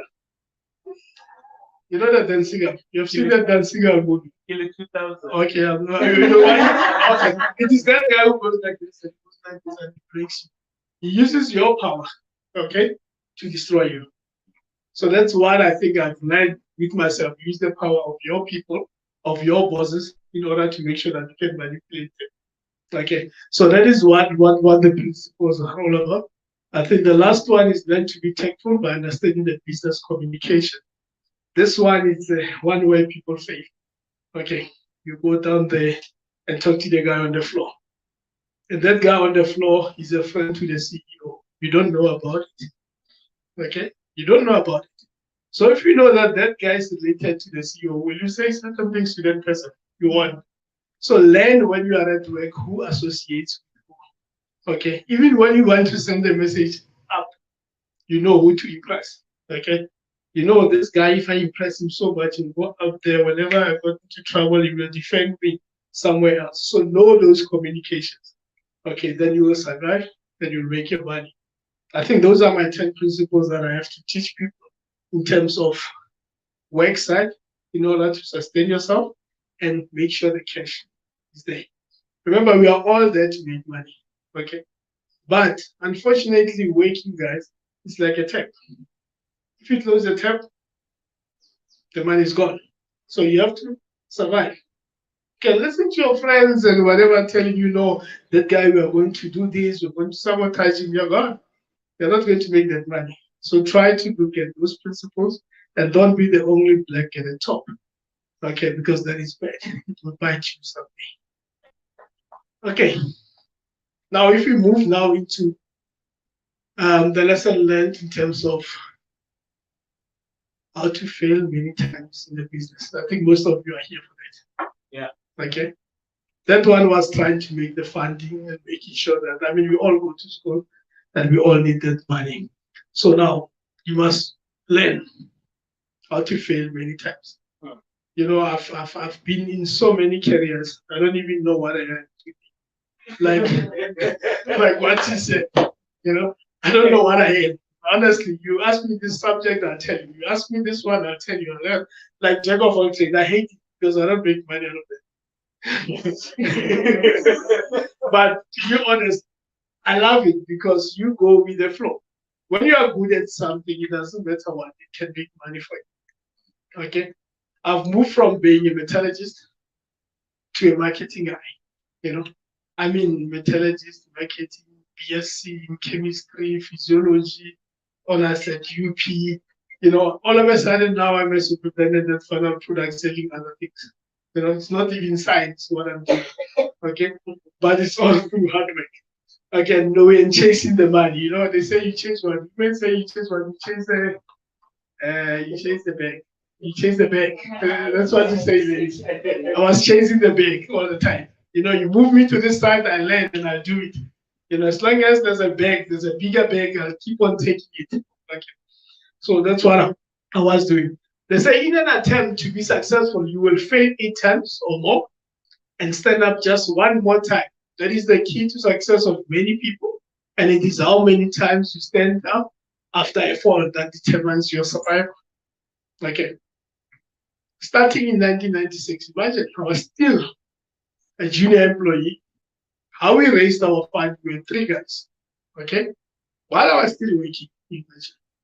We were 3 guys. We managed to raise 20,000. I mean, 20,000 in 1996. It was a lot of money. Okay, we call it a crowdfunding. Every month we made sure that we put away 1,000. Okay, until we made the 20,000. Some people ask that question. Okay, the 3 of you, the 2 of you, you start clapping together to start making money. That's where we started. Then some say, you need to fail. We failed, guys. We didn't know anything about business. There were no books. If you had to read a book, there was no social media, guys. You had to go to the library or read a newspaper at a bank. Maybe there's a column on business. Maybe. You know, they were never there. Okay. And we started all this franchising business. The first thing that we learned is we were so lucky because we had contracts of employment for our employees. Okay. We were lucky because normally we'll hire somebody. Immediately after 2 days, we were taken to CCMA. They say, no, these guys are not giving us allowance for this, allowance for that. 2 days down the line, we have to say, face the labor department. What do we do about the labor department? Lucky enough, we had a contract. You understand? So these are the things that if I didn't do that, I would have not known.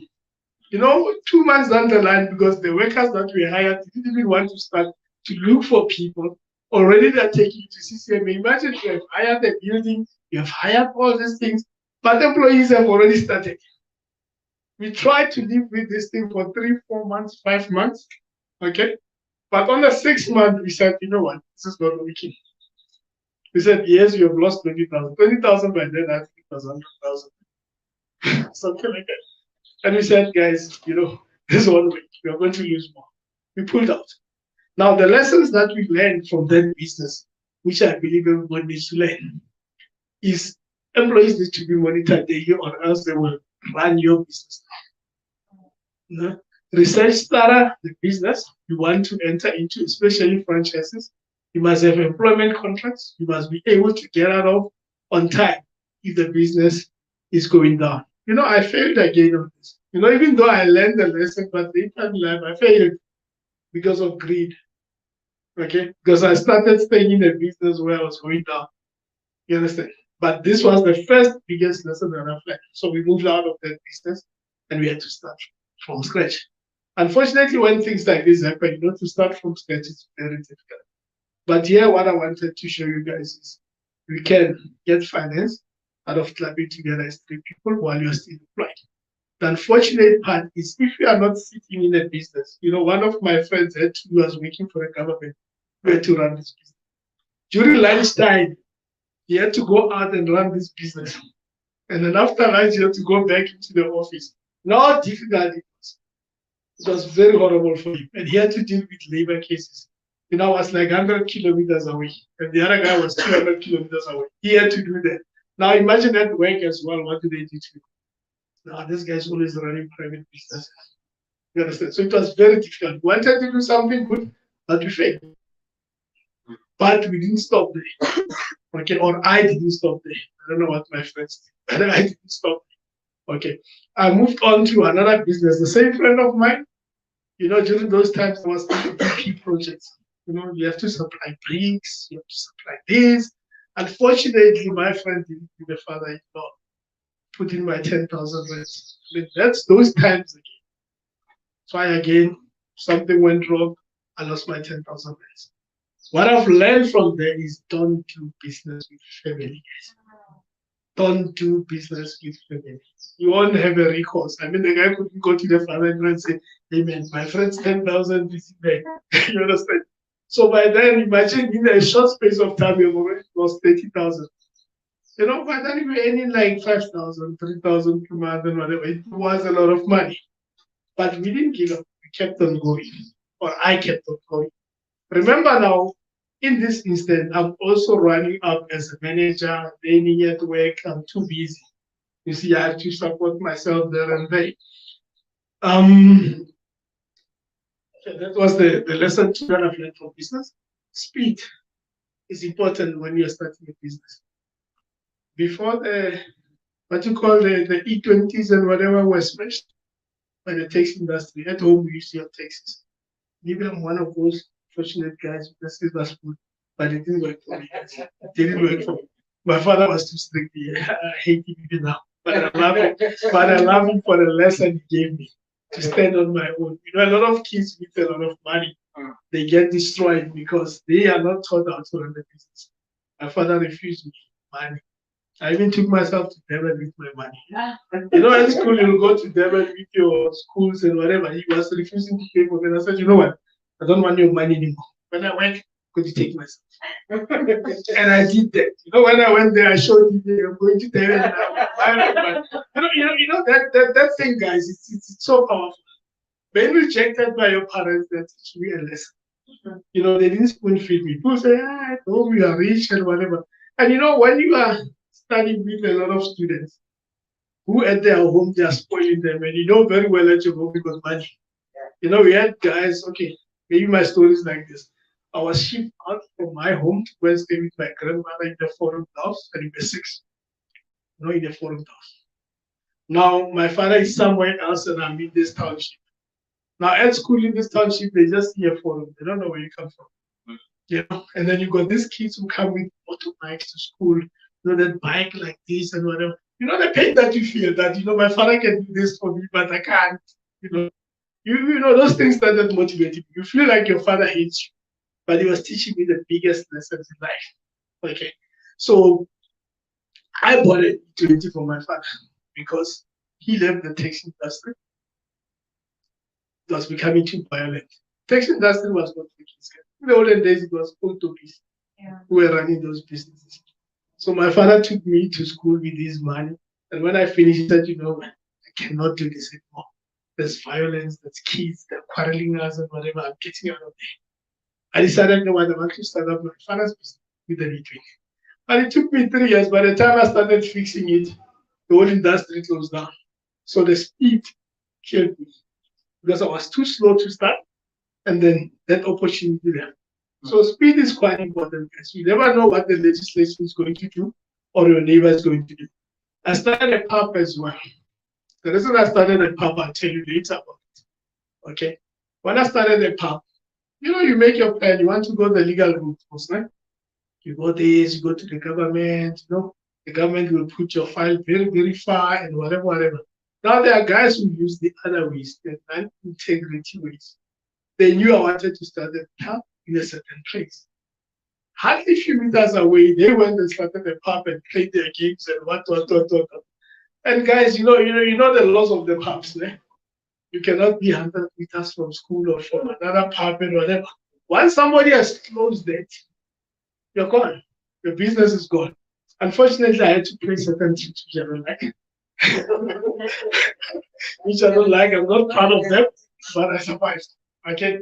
Because now I had to make sure, because I've already invested a lot of money, but I was too slow because I didn't know certain connections in the government. Okay, I had to use what you call facilitation fees, whatever, to protect my money. Unfortunately, some of the business run that way, and you are forced to go through that situation because of the politics and government issues. So that's what our government is killing us. When you want to do things straight, you know, you get robbed of that system. But please, guys, speed is very important when you start a business. Immediately when you say you want to put a salon here, do it before somebody knows. Okay, they normally say you must be quiet when you build. Okay, just be quiet. People might just see that thing going up. Okay, and when you go up, just don't go up for the whole 3 years. No, the whole is like this. The next one, somebody with money will go like boom, and your customer you go like, hey, well, it was me. It was supposed to be me, and whatever. Okay. And unfortunately, some people steal your ideas because of they got money. But don't despair, guys. You'll always know if something is your passion, it will work. If it's not that person's passion, it will fail. You understand? Even if somebody starts it, if it's your passion, it will work because you know why you want it. Then it was more like hiking. Okay, but speed is quite important when you build your business.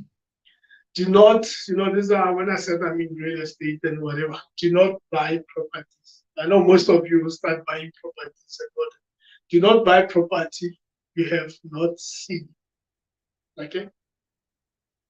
My first business again was to buy a property in Panama.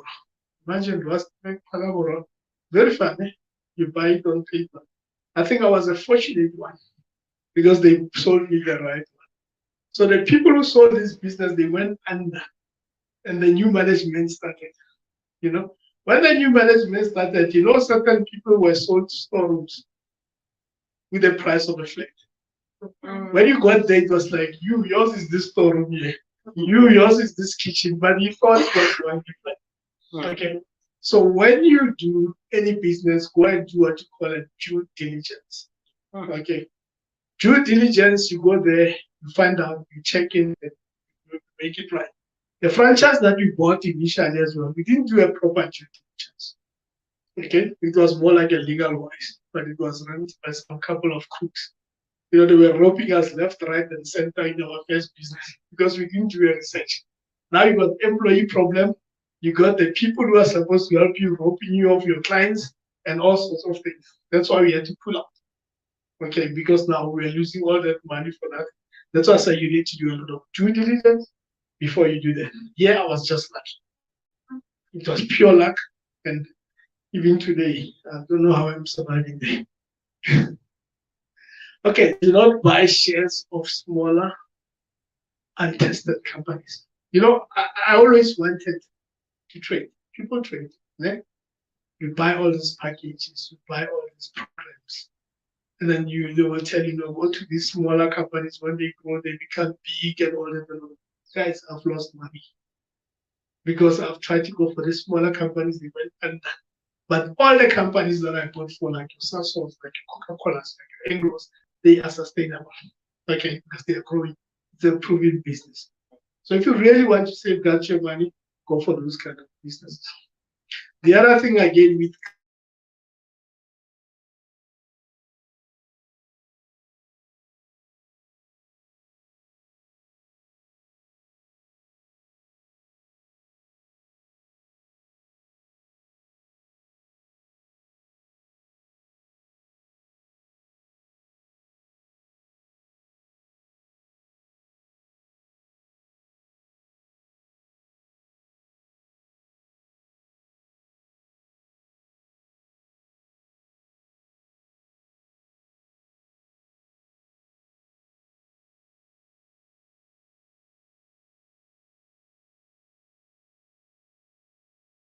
taking a lot of money out of the country.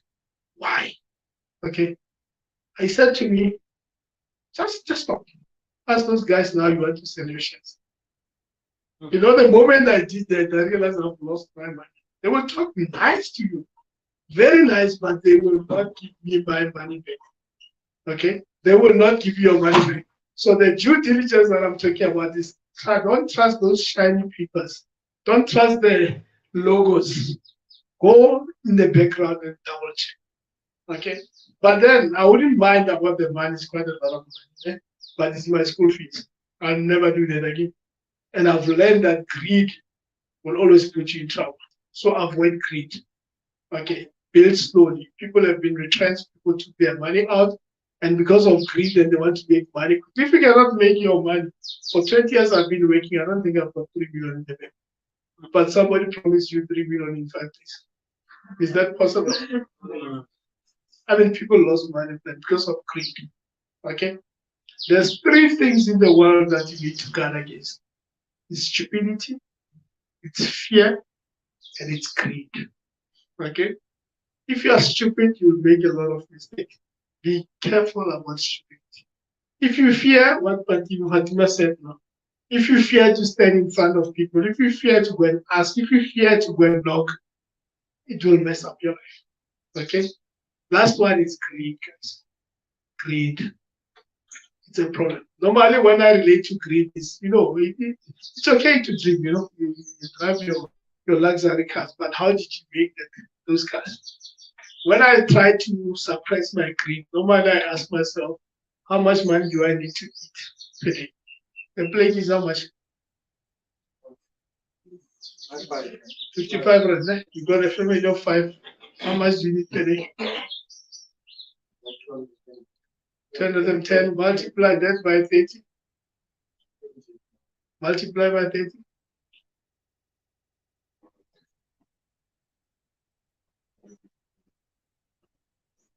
6,000. 6,000, or 60,000. 6,600. That's what you need to eat, isn't it? Then you add a little bit of food, school fees there, and whatever. What do you really need? How much do you really need? 15,000, 20,000, you'll survive. The whole family of 5. And you'll be able to buy a house, you'll be able to buy certain things, isn't it? But we tend to upgrade. We want to live in this 3-story house where you're going to be alone. The funny part that we're talking about, me and my friend, because we're busy accumulating assets. And we don't have children. I've got 2 kids. Currently where I am, I'm financially so well that my kids won't even want to stay with me. My kid can even go to overseas if they want to. And I've got all these big houses that I have. My question is now, who's going to stay in those houses? Really? Your father says, no, you've got this other stuff, now you must develop it. Go and develop that one. Your kid is not even going to be there. He's there in Canada. It's gone. Because you are able to give them proper education. Okay?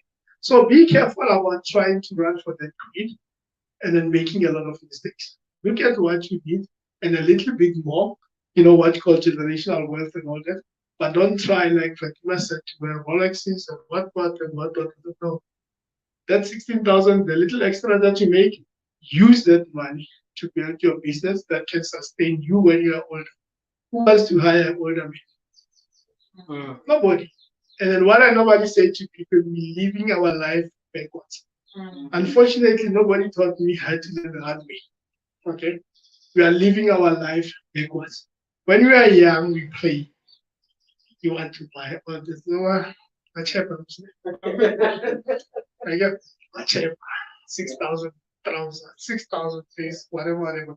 Remember, guys, when you start hitting 40, and we look at the CV, and there's a guy of 24 years, and then you are 40. You can have all these degrees. We'll say, no, this guy is the future. The 24-year-old is the future. Okay? While you were 24, you're playing around, you're thinking, no, I'll make it up when I'm 40. At 40, the time is gone. Okay? So work hard when you're young. Okay? Work hard as you're young so that you can enjoy. You normally go to these nice areas where you see the old topis, the white old topis with glasses here, and then with the open cars, open tops. They've made it, guys. When they were young, they were sweating. They were not sleeping like Fatima said. They're not sleeping. They were waking up. I used to pull trailers when I was 24 of cows. And the traffic cops will call me and say, hey, man, you are too young for pulling cows and whatever. I said, no, this is what I want. When I first hit it in the management level, I had a lot of managers who were driving BMWs. Okay? They bought BMWs, and I can tell you those BMWs are no longer there. I bought a hard 2.4. 20 years down the line, my hard 2.4 is still there. Okay? And it built my farm. Okay? Because I refused the temptations of BMWs. Since 20 years ago, how many shapes of BMWs are there? And then can you really look at the shape of a BMW? No. Okay. But my hard body 2.4, it still matches the MP300 and it's still alive today. Okay. So guys, think about where you spend your money. I knew I was going to be a farmer one day. I was not a farmer at the time. But I said, you know what, let me buy this car because in the future. But I advise you guys to buy your land roads. Okay? Your Land Cruisers. Because you have the energy right now. When you are 40, you won't have the energy to buy a Land Cruiser. You still have to take the kids to school. Okay? So do it now when you are young. Buy all those things that you need. Don't go and buy a car because it's fashionable. Okay? Don't go and buy a car because it's fashionable. It doesn't work. Okay? That money that you're supposed to be buying a car, right? You can use that money to build a business that is sustainable. And the only business that's sustainable these days is real estate. Okay. And a quick example that I can give you guys, I hope you read a lot of Kiyosaki books. Okay? Yeah. You read a lot of Kiyosaki books.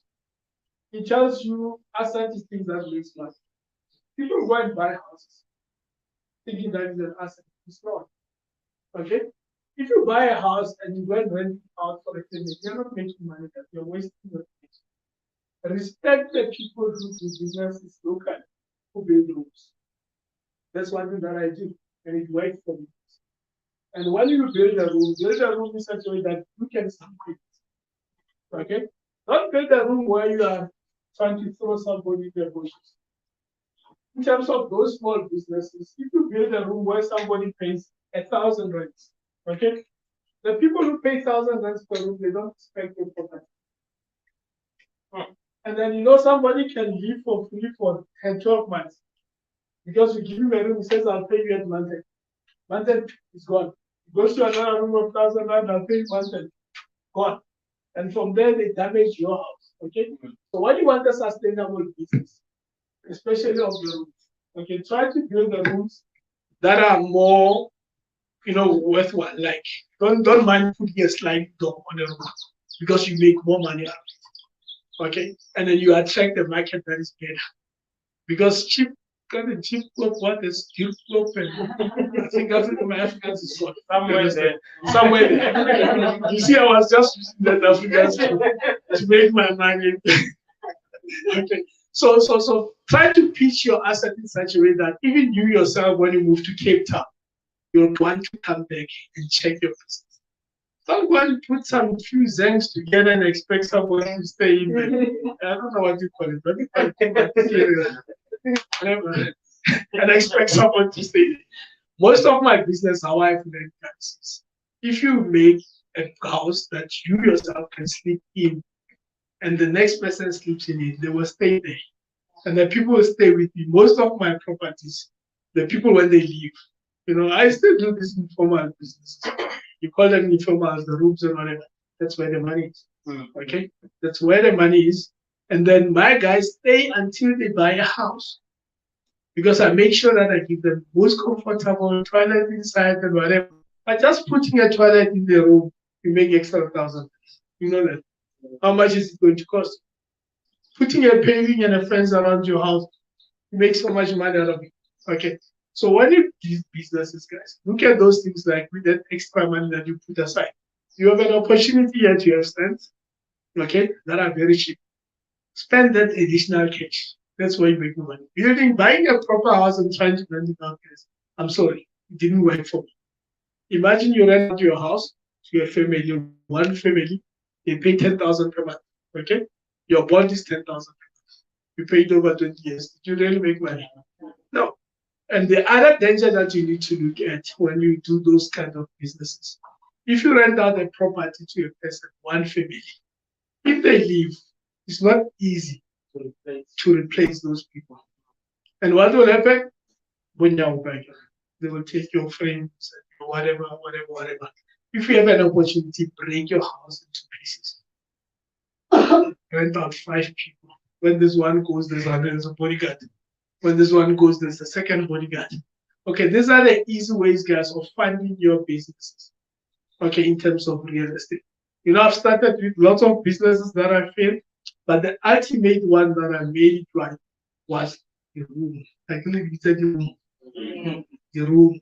Okay, and also the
Just do it for the start, okay? So that you can get that guarantee of funding. So people struggle with it, but there is those leader, which is government, the GNR. There's a lot of them out there. So what I encourage you guys is to go through a lot of what you call groupings like this, where you'll find a lot of people who knows about this thing. Okay. I think on that note, guys, I think I've tried to not cover some of the stuff, but I think what I've said, people have heard. Wow.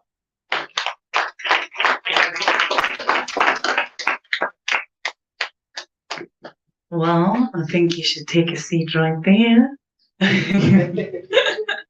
Yes, a round of applause one more time.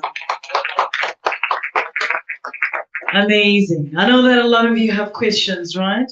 I hope this time they wouldn't be coming from me alone, right? You guys have questions, right? But I think, there's so many things that you said that have already answered themselves, right? But also, it's also very nice to always hear a different perspective.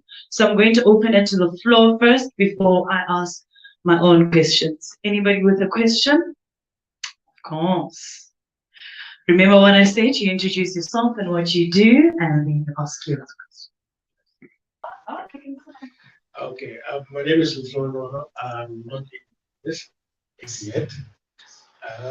But my question is,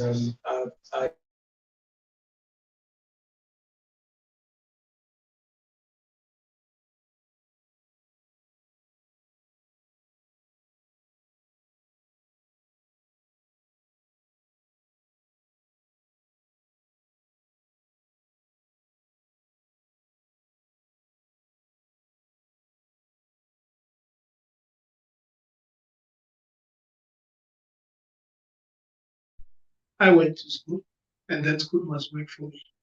I'm not going to leave my qualifications to go to waste.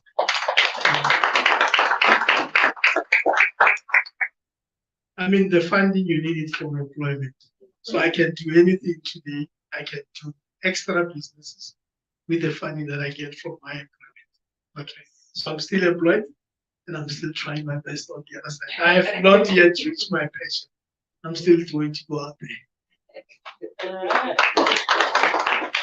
Anyone else? Oh, there's actually a question there. Don't worry, I got you. All right, thank you so much. My name is Ali, and my surname is Manikane. I'm coming from that side of Huawei. We're actually into podcast and also, and we're running a consulting firm online also. By profession, we're into the accountancy. My question is that what are your strengths and your weaknesses in business? Thank you so much. The question is, what are your strengths and weaknesses in a business? That's actually a very good one. Hey, that's a good one. The one thing that I'm failing to do in business is protecting my money. Okay. Like they mentioned, I'm running too many things. Okay. You try to hire people. I'm running businesses from here. And imagine in any business, you need to hire people. Okay. And the first lesson that I've learned is if you are not hands-on, you will not survive. So one of the reasons that I fail on is to protect the business. Okay, protecting business is having contracts, having KPIs, checking the guys all the time. So it's difficult sometimes to juggle both while you are employed, but you need to hire right. Like Fatima said, you get a person. I don't invest that time in interviewing people to run my businesses. But I will not be here if I was not hiring people. Okay, that's a tricky one because you cannot do the business without hiring people.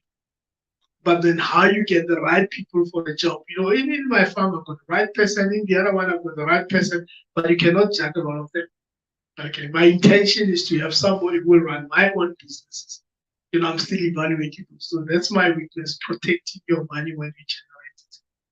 My strength, I think I can support businesses from far. Okay, it's just that the funding and the time is not there. Yes. I love questions. Come on. Yes. I love engaging. I'm Master Mahave, staying right at the practice here. I'm also running a workshop for mechanics. But now my question is, what is the best way of securing a business while you are not skilled? That's a good one.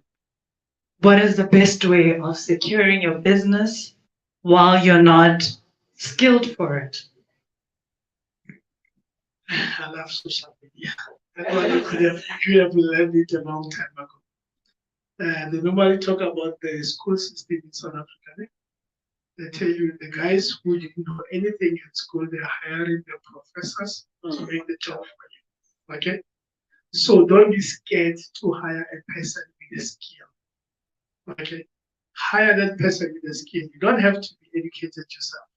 You can have a vision, but just be prepared to pay for that skill. Understand? That's the only way that you can you hire that skill, you pay for it. Because you cannot do it yourself. Love that. A round of applause.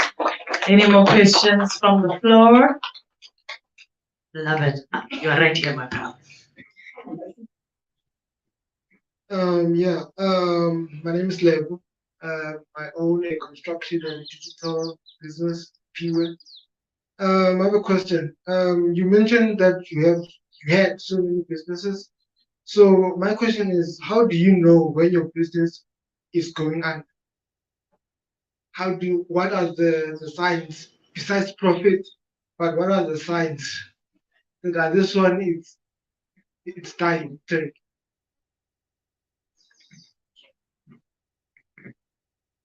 That's a difficult one, but I will attempt to answer it.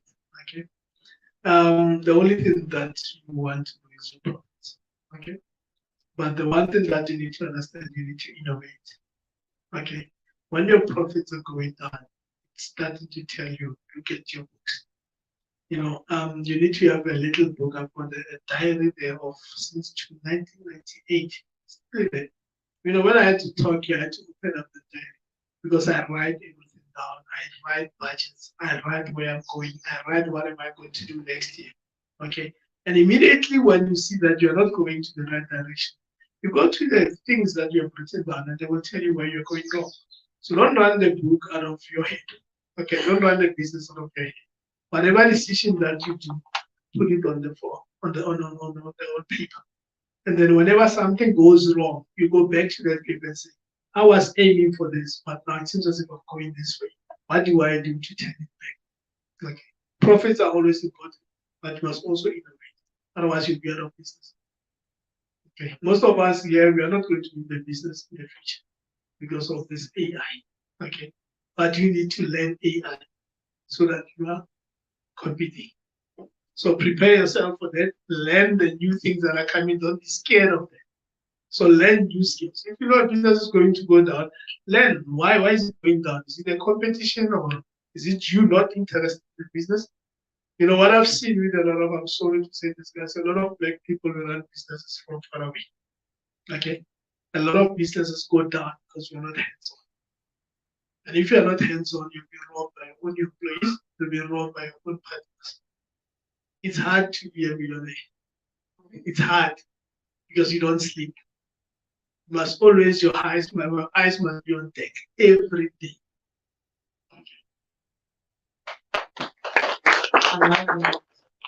They say that it's, you also have a question. I love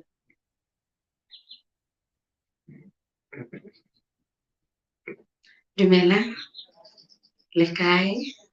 Okay, my name is Nthabise Malika. I'm from Longtail. Not yet into business, but I'm going to start soon. Okay, my question is kind of like personal, but then I hope you'll help me.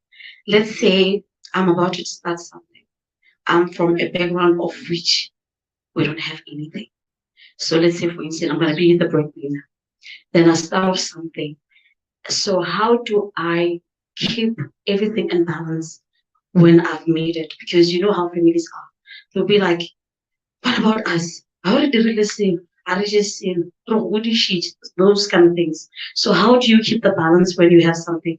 Like how do you juggle everything? All right, I have to pay my debts. I have to free myself from debts first because we have debts. I have to free myself from debts. I have to set up something, then focus on you. But then they don't understand that. So how do you like keep yourself the balance? Because we are chasing after happiness. I cannot make money and not be happy. So how do you like? How do you keep the balance there? How do you like?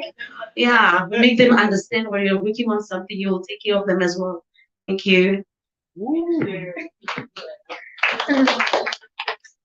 black text. Yes, that's right. Guys, unfortunately, black text is going to be there, but you have to be cruel. You have to be cruel. I know a friend of mine who just started working 3 months ago. Okay, lost their jobs, stayed with their parents. The parents were taking care of them. Now the lady's making any good money. Okay. First month she started working. Half of her salary was going to the siblings, the sister, the mother. And I said to her, you know what? If you stop, just stop for 6 months and check how much money you are spending on your siblings. In 6 months' time, you will be able to help them even more than what you are giving them right now. Because you need to stand up. You cannot help somebody if you cannot help yourself. Okay. You need to stand up first. You know, they will hate you for 6 months. I mean, they survived when you are not working. They survived. You can give them basics. But don't go and buy Gucci's for them and cars and everything. You give them basics. They survived when you are not working. So be that disciplined. I know we got good hearts. But unfortunately, business will be ruthless. Unfortunately, for you to be able to stand up and help them better. Okay.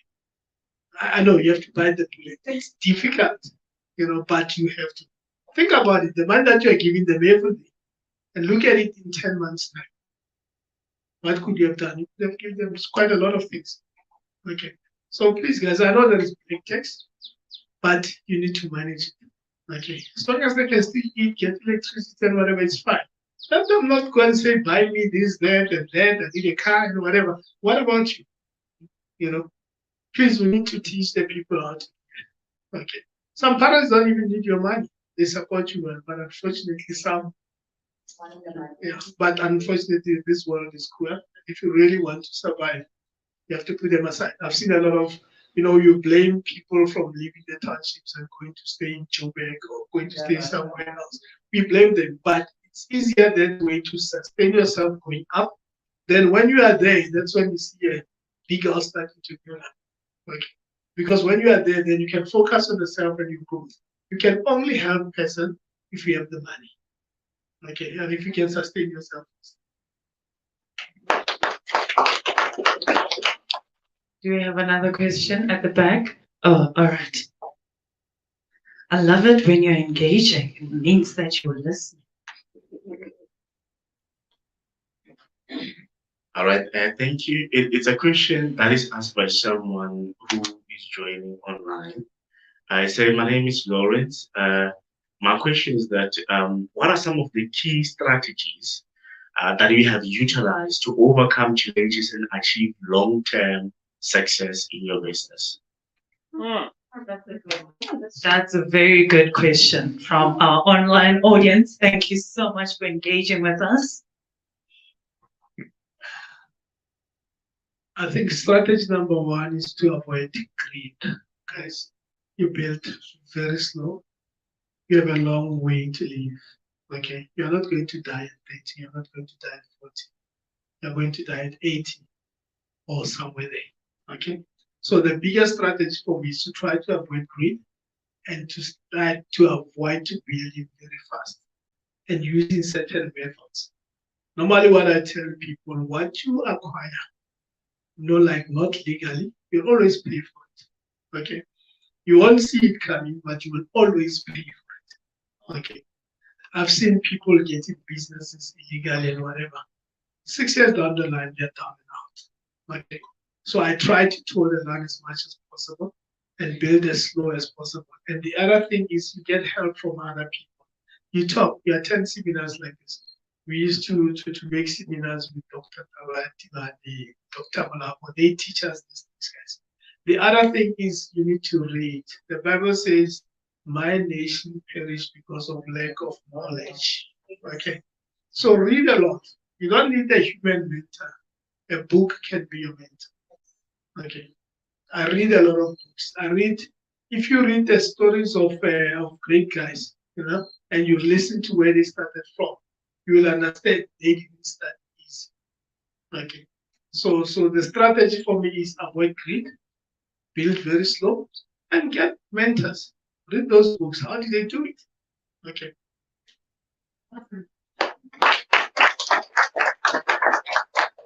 I think I'm just going to close it off with one last question. Yeah. Oh, there's a question? Yeah. Unless if there's someone. Is there anyone else? Just pass the mic.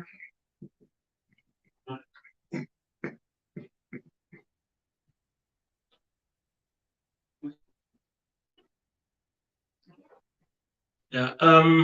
Thank you, Mr. Herman, for honoring the invitation. My question is, in terms of political dynamics of the country, how do young people ensure that they are well acclimatized or acquainted with political dynamics and political legislations to position themselves to business? Because there's a link, by the way. You cannot thrive in business if you don't understand politics. And there's always a link. Politicians, they legislate, they regulate business. How, as a young person, yes, you are aspiring to be a great young business person, but there's an ignorance of politics. Like you just spoke about the E20s that they were scrapped. It was the legislation. In Cape Town, we saw there was unrest of taxis that were impounded. That's legislation affect business. Now, how do we stay abreast? How do we stay ahead? How are we acclimatized? How are we acquainted to understand political dynamics, political aspects that affect business, legislation compliance to position ourselves for business to thrive? Yeah, I think and it also links to funding. It also links to tax, the repo rates, the inflations, the Gini coefficient in terms of inequality rate, what do you call this? The fiscals cliff, the tax evasions, the racketeering, and all this. Yeah, how? Because I've seen it in the private sector, public sector, in the mining. If you don't understand the politics, you won't do business. By the way, still bought for it to be the way it is. The issue is the people who own the land here and the leadership here, it's because they don't understand the politics. And those who are eating out of this wealth, they understand the politics. The politics are linked to legislation and regulation and compliance. How, as the young people, acclimatize ourselves to such dynamics, such that tomorrow I can knock Thomas Palm and pitch my idea. Tomorrow I can knock Glencoe CSI, pitch my idea. Tomorrow I can knock Zimela or Samango. But understanding compliance, legislation, administration, how do we position ourselves? Thank you.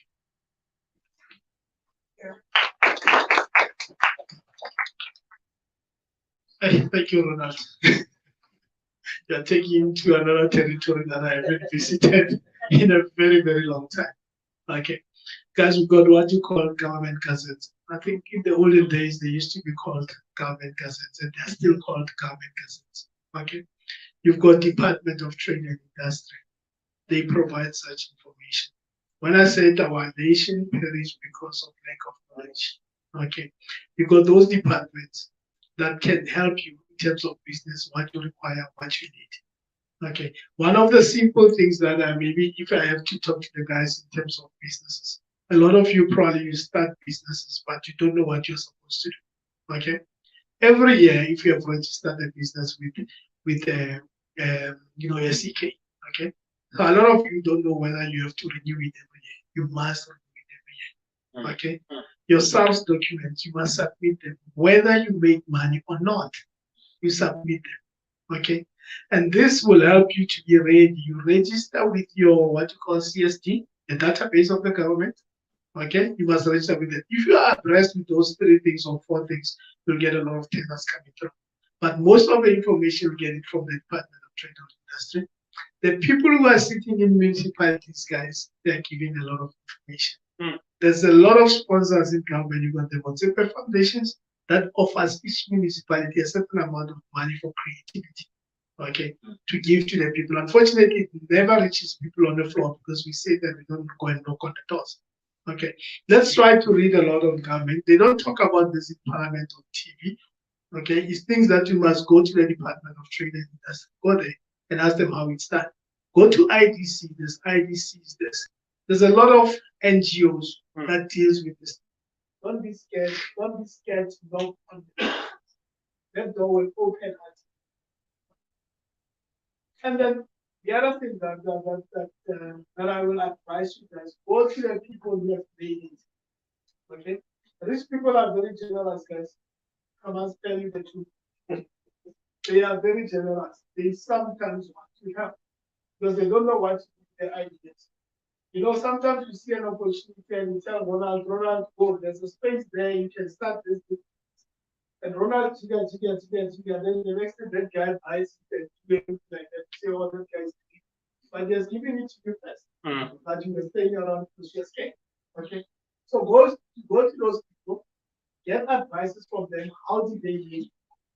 I've seen it with myself. When I go to somebody who has done something, who's an expert in something, they are always willing to share that information. So for me, these people are not really thinkers. These people are trying to solve a lot of solutions, a lot of problems. And if you go there and you knock on that door will open. Okay?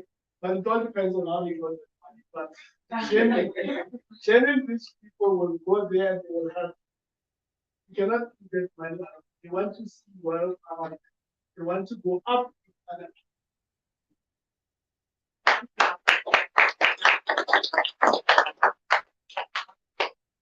Okay.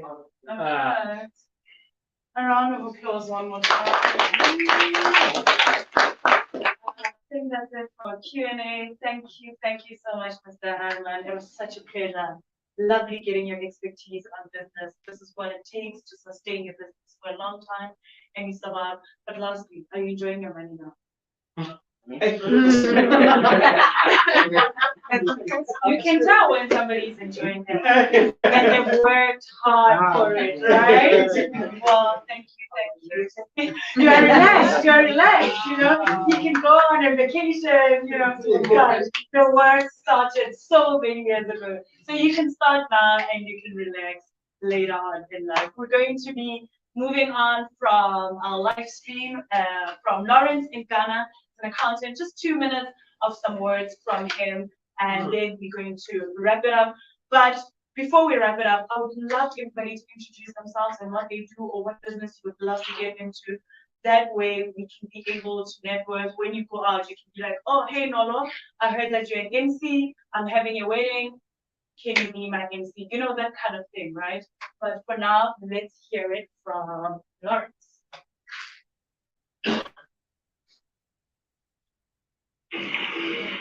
Good morning, ladies and gentlemen. Still morning in Ghana. My name is Lawrence itself, and then I'm a business entrepreneur. I was supposed to join you this morning due to technical, the network is really bad this side because we have been experiencing 3 days rain constantly. So I'm unable to join you. So I'm sending this video straight from Ghana, all the way from Ghana, to motivate and then encourage our aspiring business entrepreneurs. You know, I was really, really excited when Ali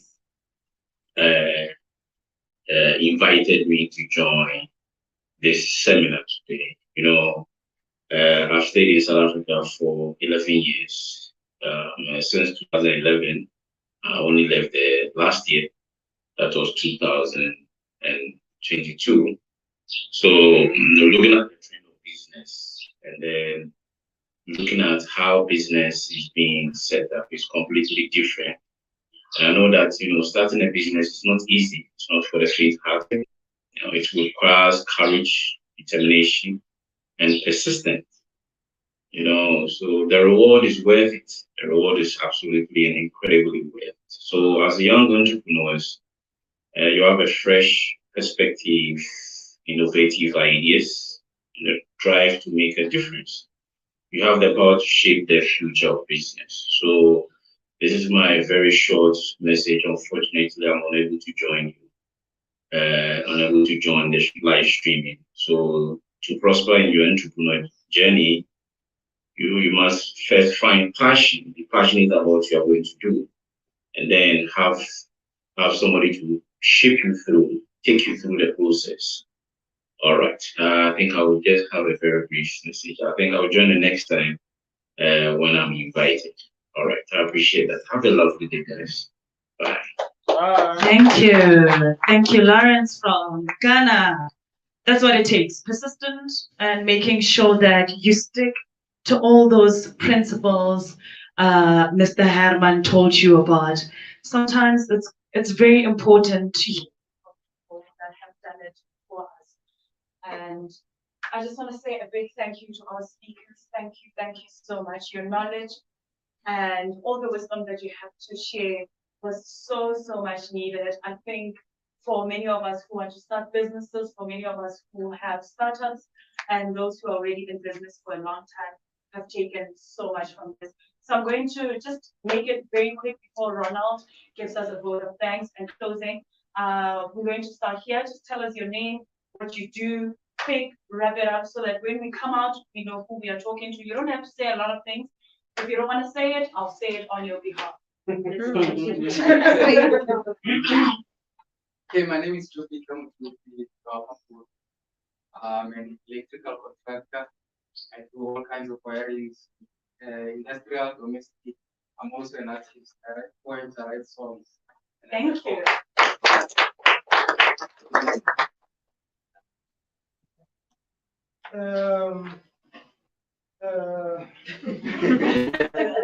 I'm setting up because he stood up, so.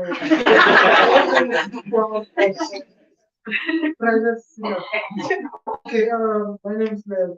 I'm from Stuttgart. I am in business and I am also working in 7 to 5 job. So business that I have is do construction, everything construction and renovating, and another service that we do is digital. We do projectors, we service them, we do video walls, quality cameras built, and CCTV. So yeah, that's what we do. Ever since last year. Security is your man. Security. Okay, my name is Mashamba. I'm the director for casual engineering and construction. I'm into construction from domestic or industrial. We're also into swimming pools and some other and general renovation. You never know who you're sitting to next to, right? You might be here, Kanti, hey, there are millionaires in here. Well, my name is Silas. I'm in the real estate business, whereby we rent our properties to students, we tenant, the employees actually. Here people who is looking for a place to stay. But we are measuring for like most in the students. Place of my business are in Gauteng, and then now we are visiting another properties. Thanks for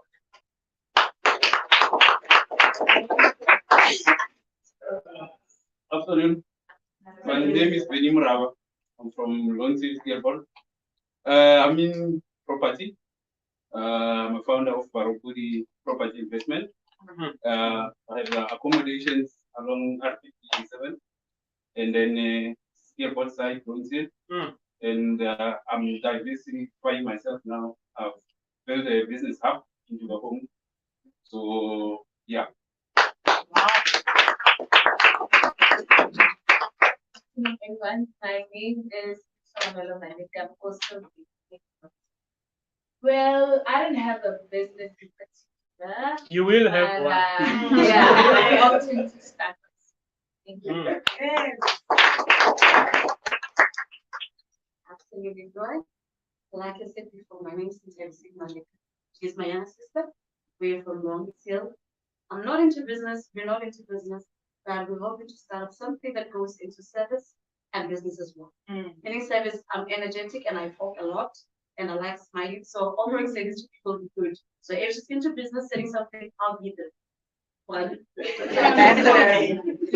Thank you. My name is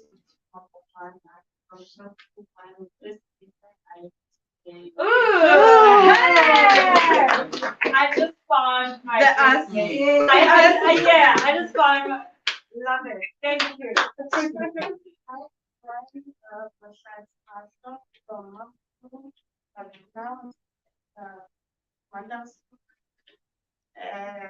I've just actually became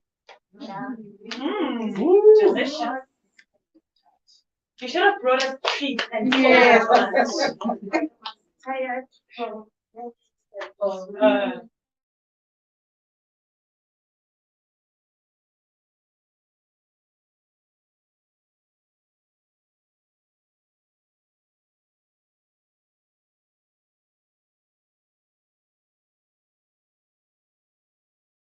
Yeah, it was lovely to be around. Yes.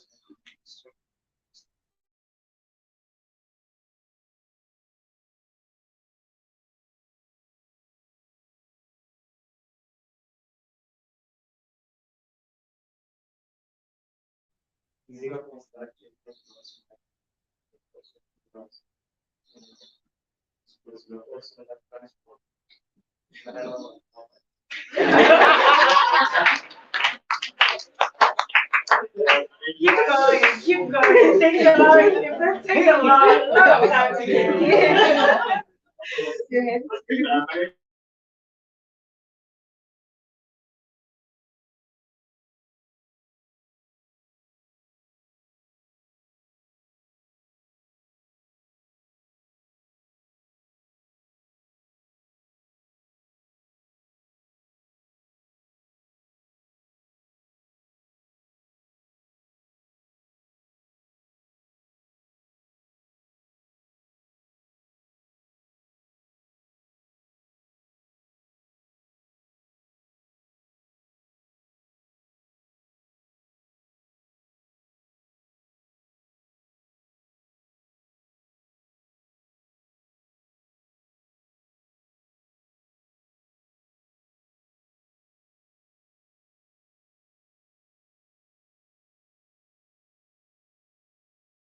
And this is what happened, and this is what I do. I love it. You just sold your whole brand to an entire world. Love it.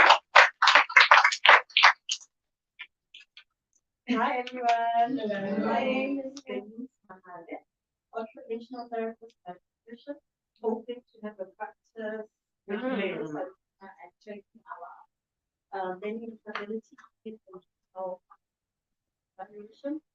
On the side, I've just started a small business where I found your jumping castle, tent, chairs, and what is it? The pilot. Yeah, it's not very, so I want to explore the business of various things. It's just that I'm Holding a baby. You guys on your baby. So come on, let's start. Yeah, like I said, I'm Master Mahal. I'm also running small commercial business Like this year, this thing don't hold, yeah, like getting there. You know, yeah. I think last week, I'm also doing the creative lifestyle guide. All right. Amazing. Running there, the last verse. Good afternoon. I'm Precious, but I'm a mental health needs in life of taking a test. I'm not in business for kids with everyone. Love it. Baby, just tell us your name.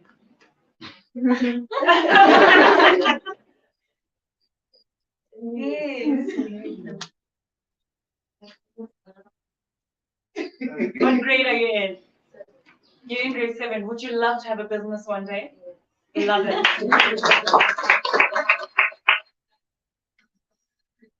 Good afternoon, everyone. My name is Tuli Maputan. I'm working at Swadi Secondary School as admin. I'm a singer.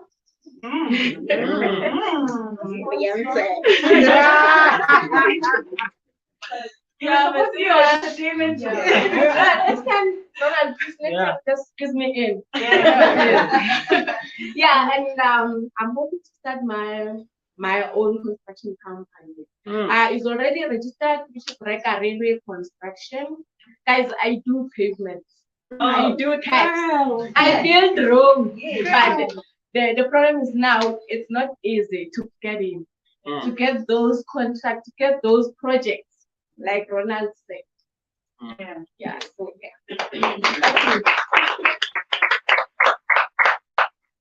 Bilang tinanay bumarabani, kaya mapapali, o kibero ka leases chili. And I didn't go on a different business young baker. So I'm called for now. Since it is very big.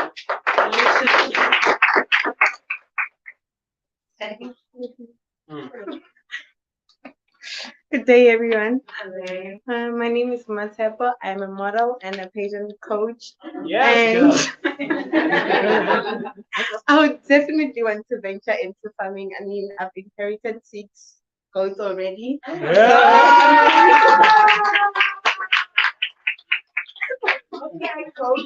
Yes, yeah. Bring the uniform. Le guy. Lina la ke nne Mergin Magoa, ke tswa ke le practicer.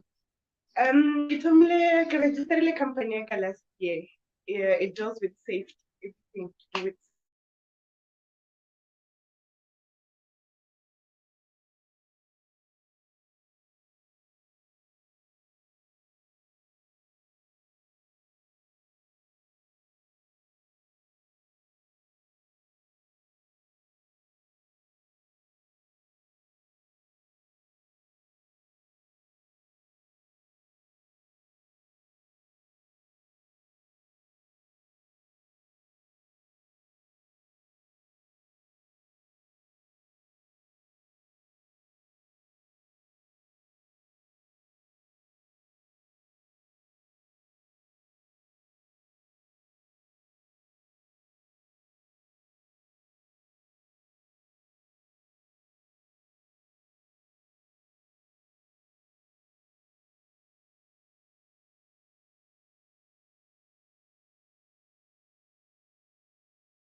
You can find me on social media.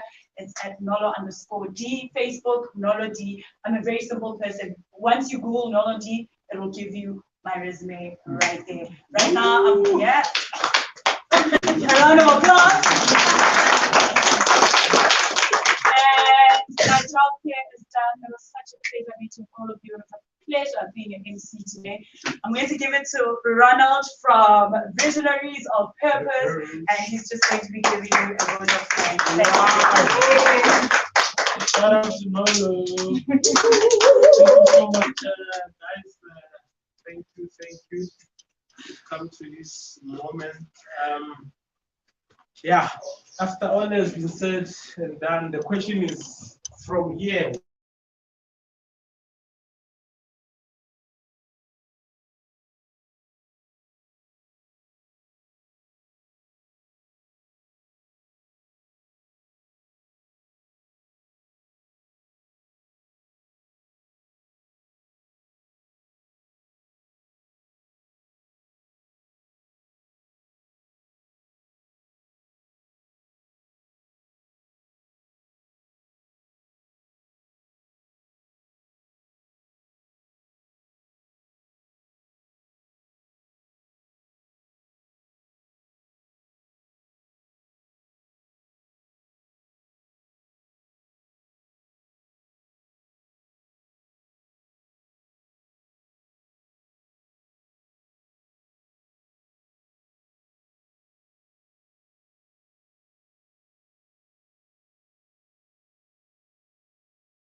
How many business I do? You're also a manager.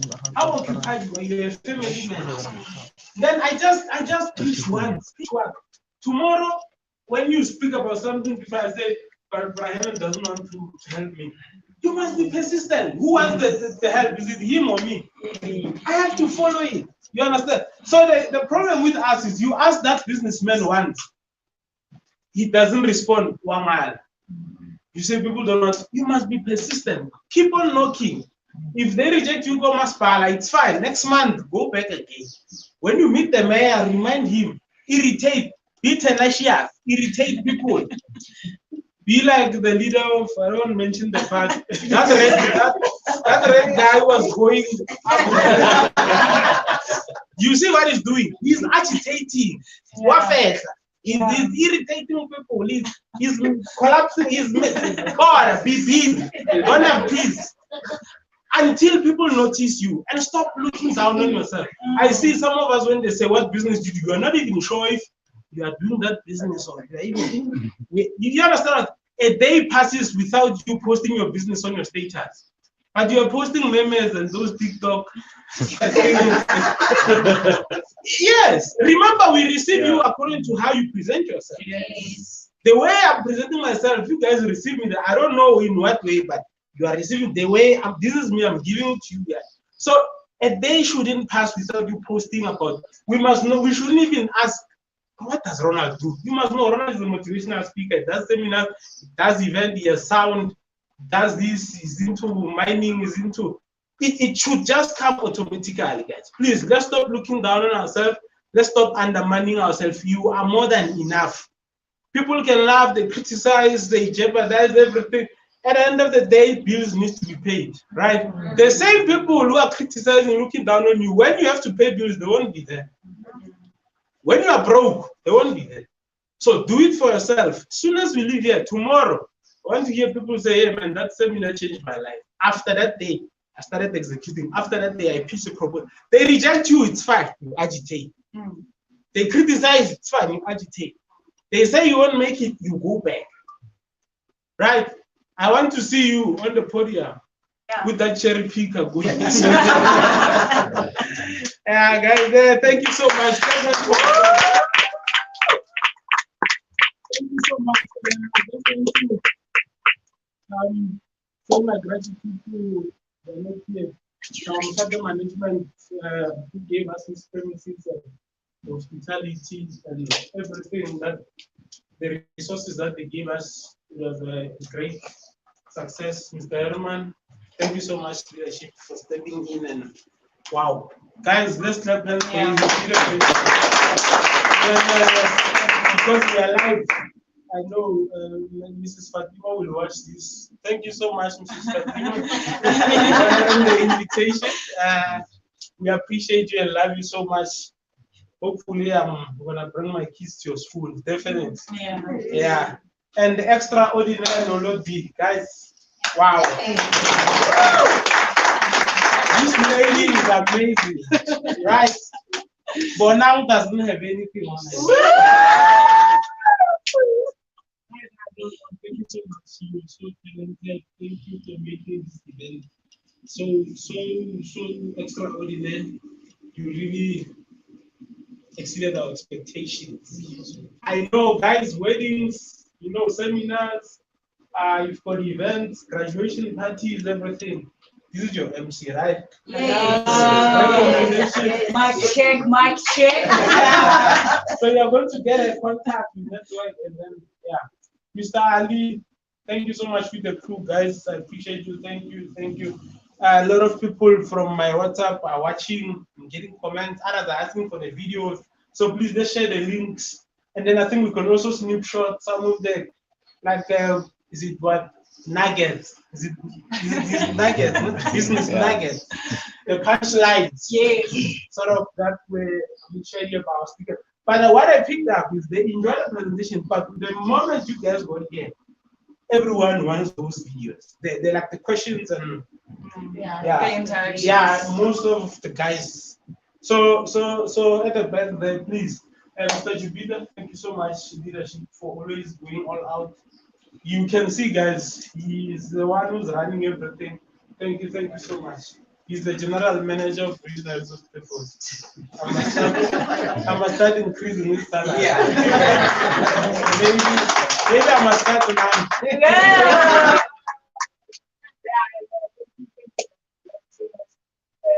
If you've got events or whatever, whether it's charity or whether, just call me. Just call me. Money, it's about purpose. So don't worry about money and how much I'm going to pay you guys. Just call us. Let's impact the young people in the community. If we can have that selfless mindset of building here in Dubai, this place can become a better place. We don't even need Bahua or these people that you are thinking about. We need each other as a community. Look at Mrs. Fatima. They are a minority group of Indians. They own this whole Beresford. A minority. Why? Because of unity. Yeah. Because they understand each other, they love each other. Let's build. All these entrepreneurs, instead of driving our nice cars to the community, and trying to brag to people, there's life beyond that. Yeah. There's nothing wrong with fancy car, but let's use our resources to inspire these young people. You understand? So call me. I'm talking for myself. Call me. Whether there's money, there's no money, call me. You guys are doing a charity event at school, or there's something you need sound, or whatever that you need, whatever. If I don't have, I don't have. If I have, I have. But make a call. You want something for an event, let's talk. You understand what I'm saying? You are supporting me, I'm also supporting you. So I value you. Like I said, when people were not coming in, I said, let me focus on those who are coming. So the fact that you came here, that for me is significant. So thank you so much, guys. I don't know if I'm leaving anything. I see. No, we started with a prayer. We are ending with a prayer. Yeah. So before I pray, I'm not leaving anything behind. Okay. Yeah. I think there's still refreshment or food or something. If I'm not sure, just check there. And then let's network. But before that, After prayer, maybe we can come here and take pictures. Let's have some memories, right? Yeah, let's humbly start and then we'll close. Okay, I'm going to pray. Father, we thank you. We thank you for grace. Thank you for this auspicious event. We thank you that it was impactful. We thank you that it will yield results. It was not just a talk show, but it was an event that seeks to propel us for economical emancipation, economical freedom, such that we empower even the next generation. We thank you for, Father, it took one man in Dubai to transform the whole country with a vision. You have recalibrated our minds and reminded us how powerful a vision can do to a nation. We thank you that each and every person in this group shall establish their purpose and navigate through issues of life and go to the next level. We ask this in Jesus' name we pray. Amen. Amen. Yeah, guys, please come. Let's take pictures.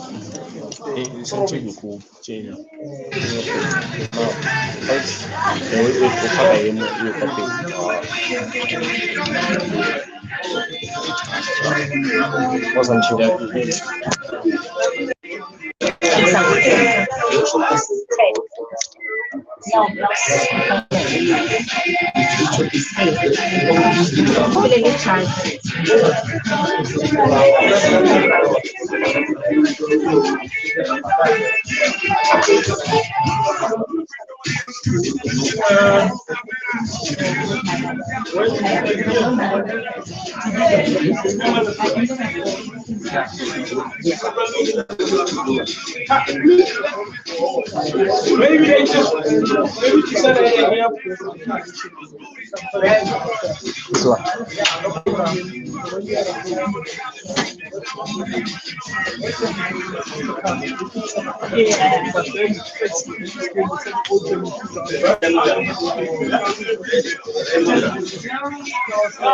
guys, I know some of you want to see how what. No,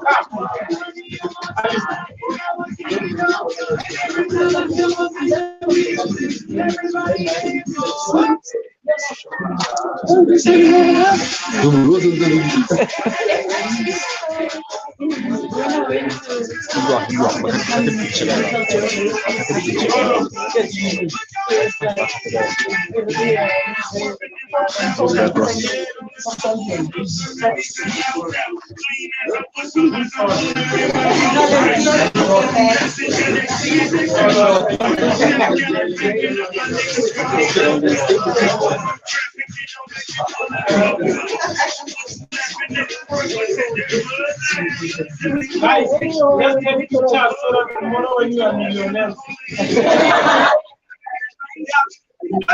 We say people like know that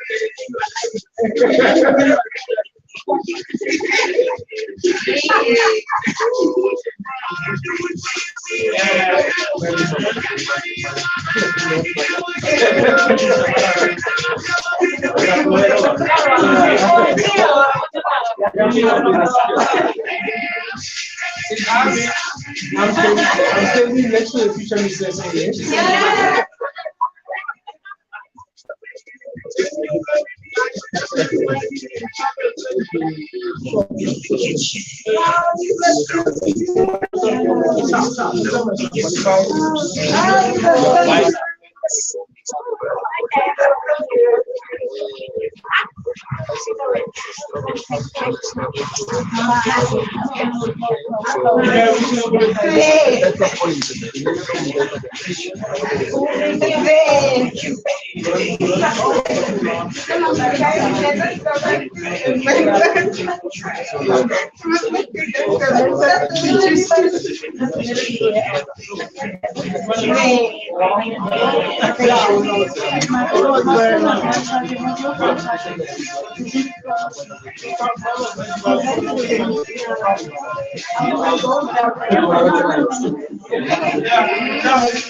Yeah, I think the links are there.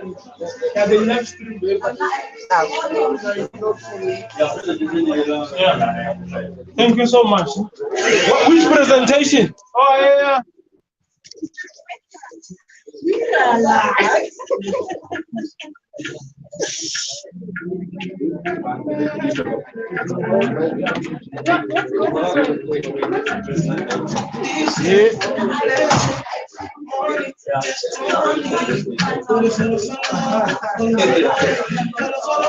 You see, guys, you are lucky I didn't tell you about this.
No, the other problem is Ghana against size get too much money.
You are listening to Go Youth Podcast with Ali SA.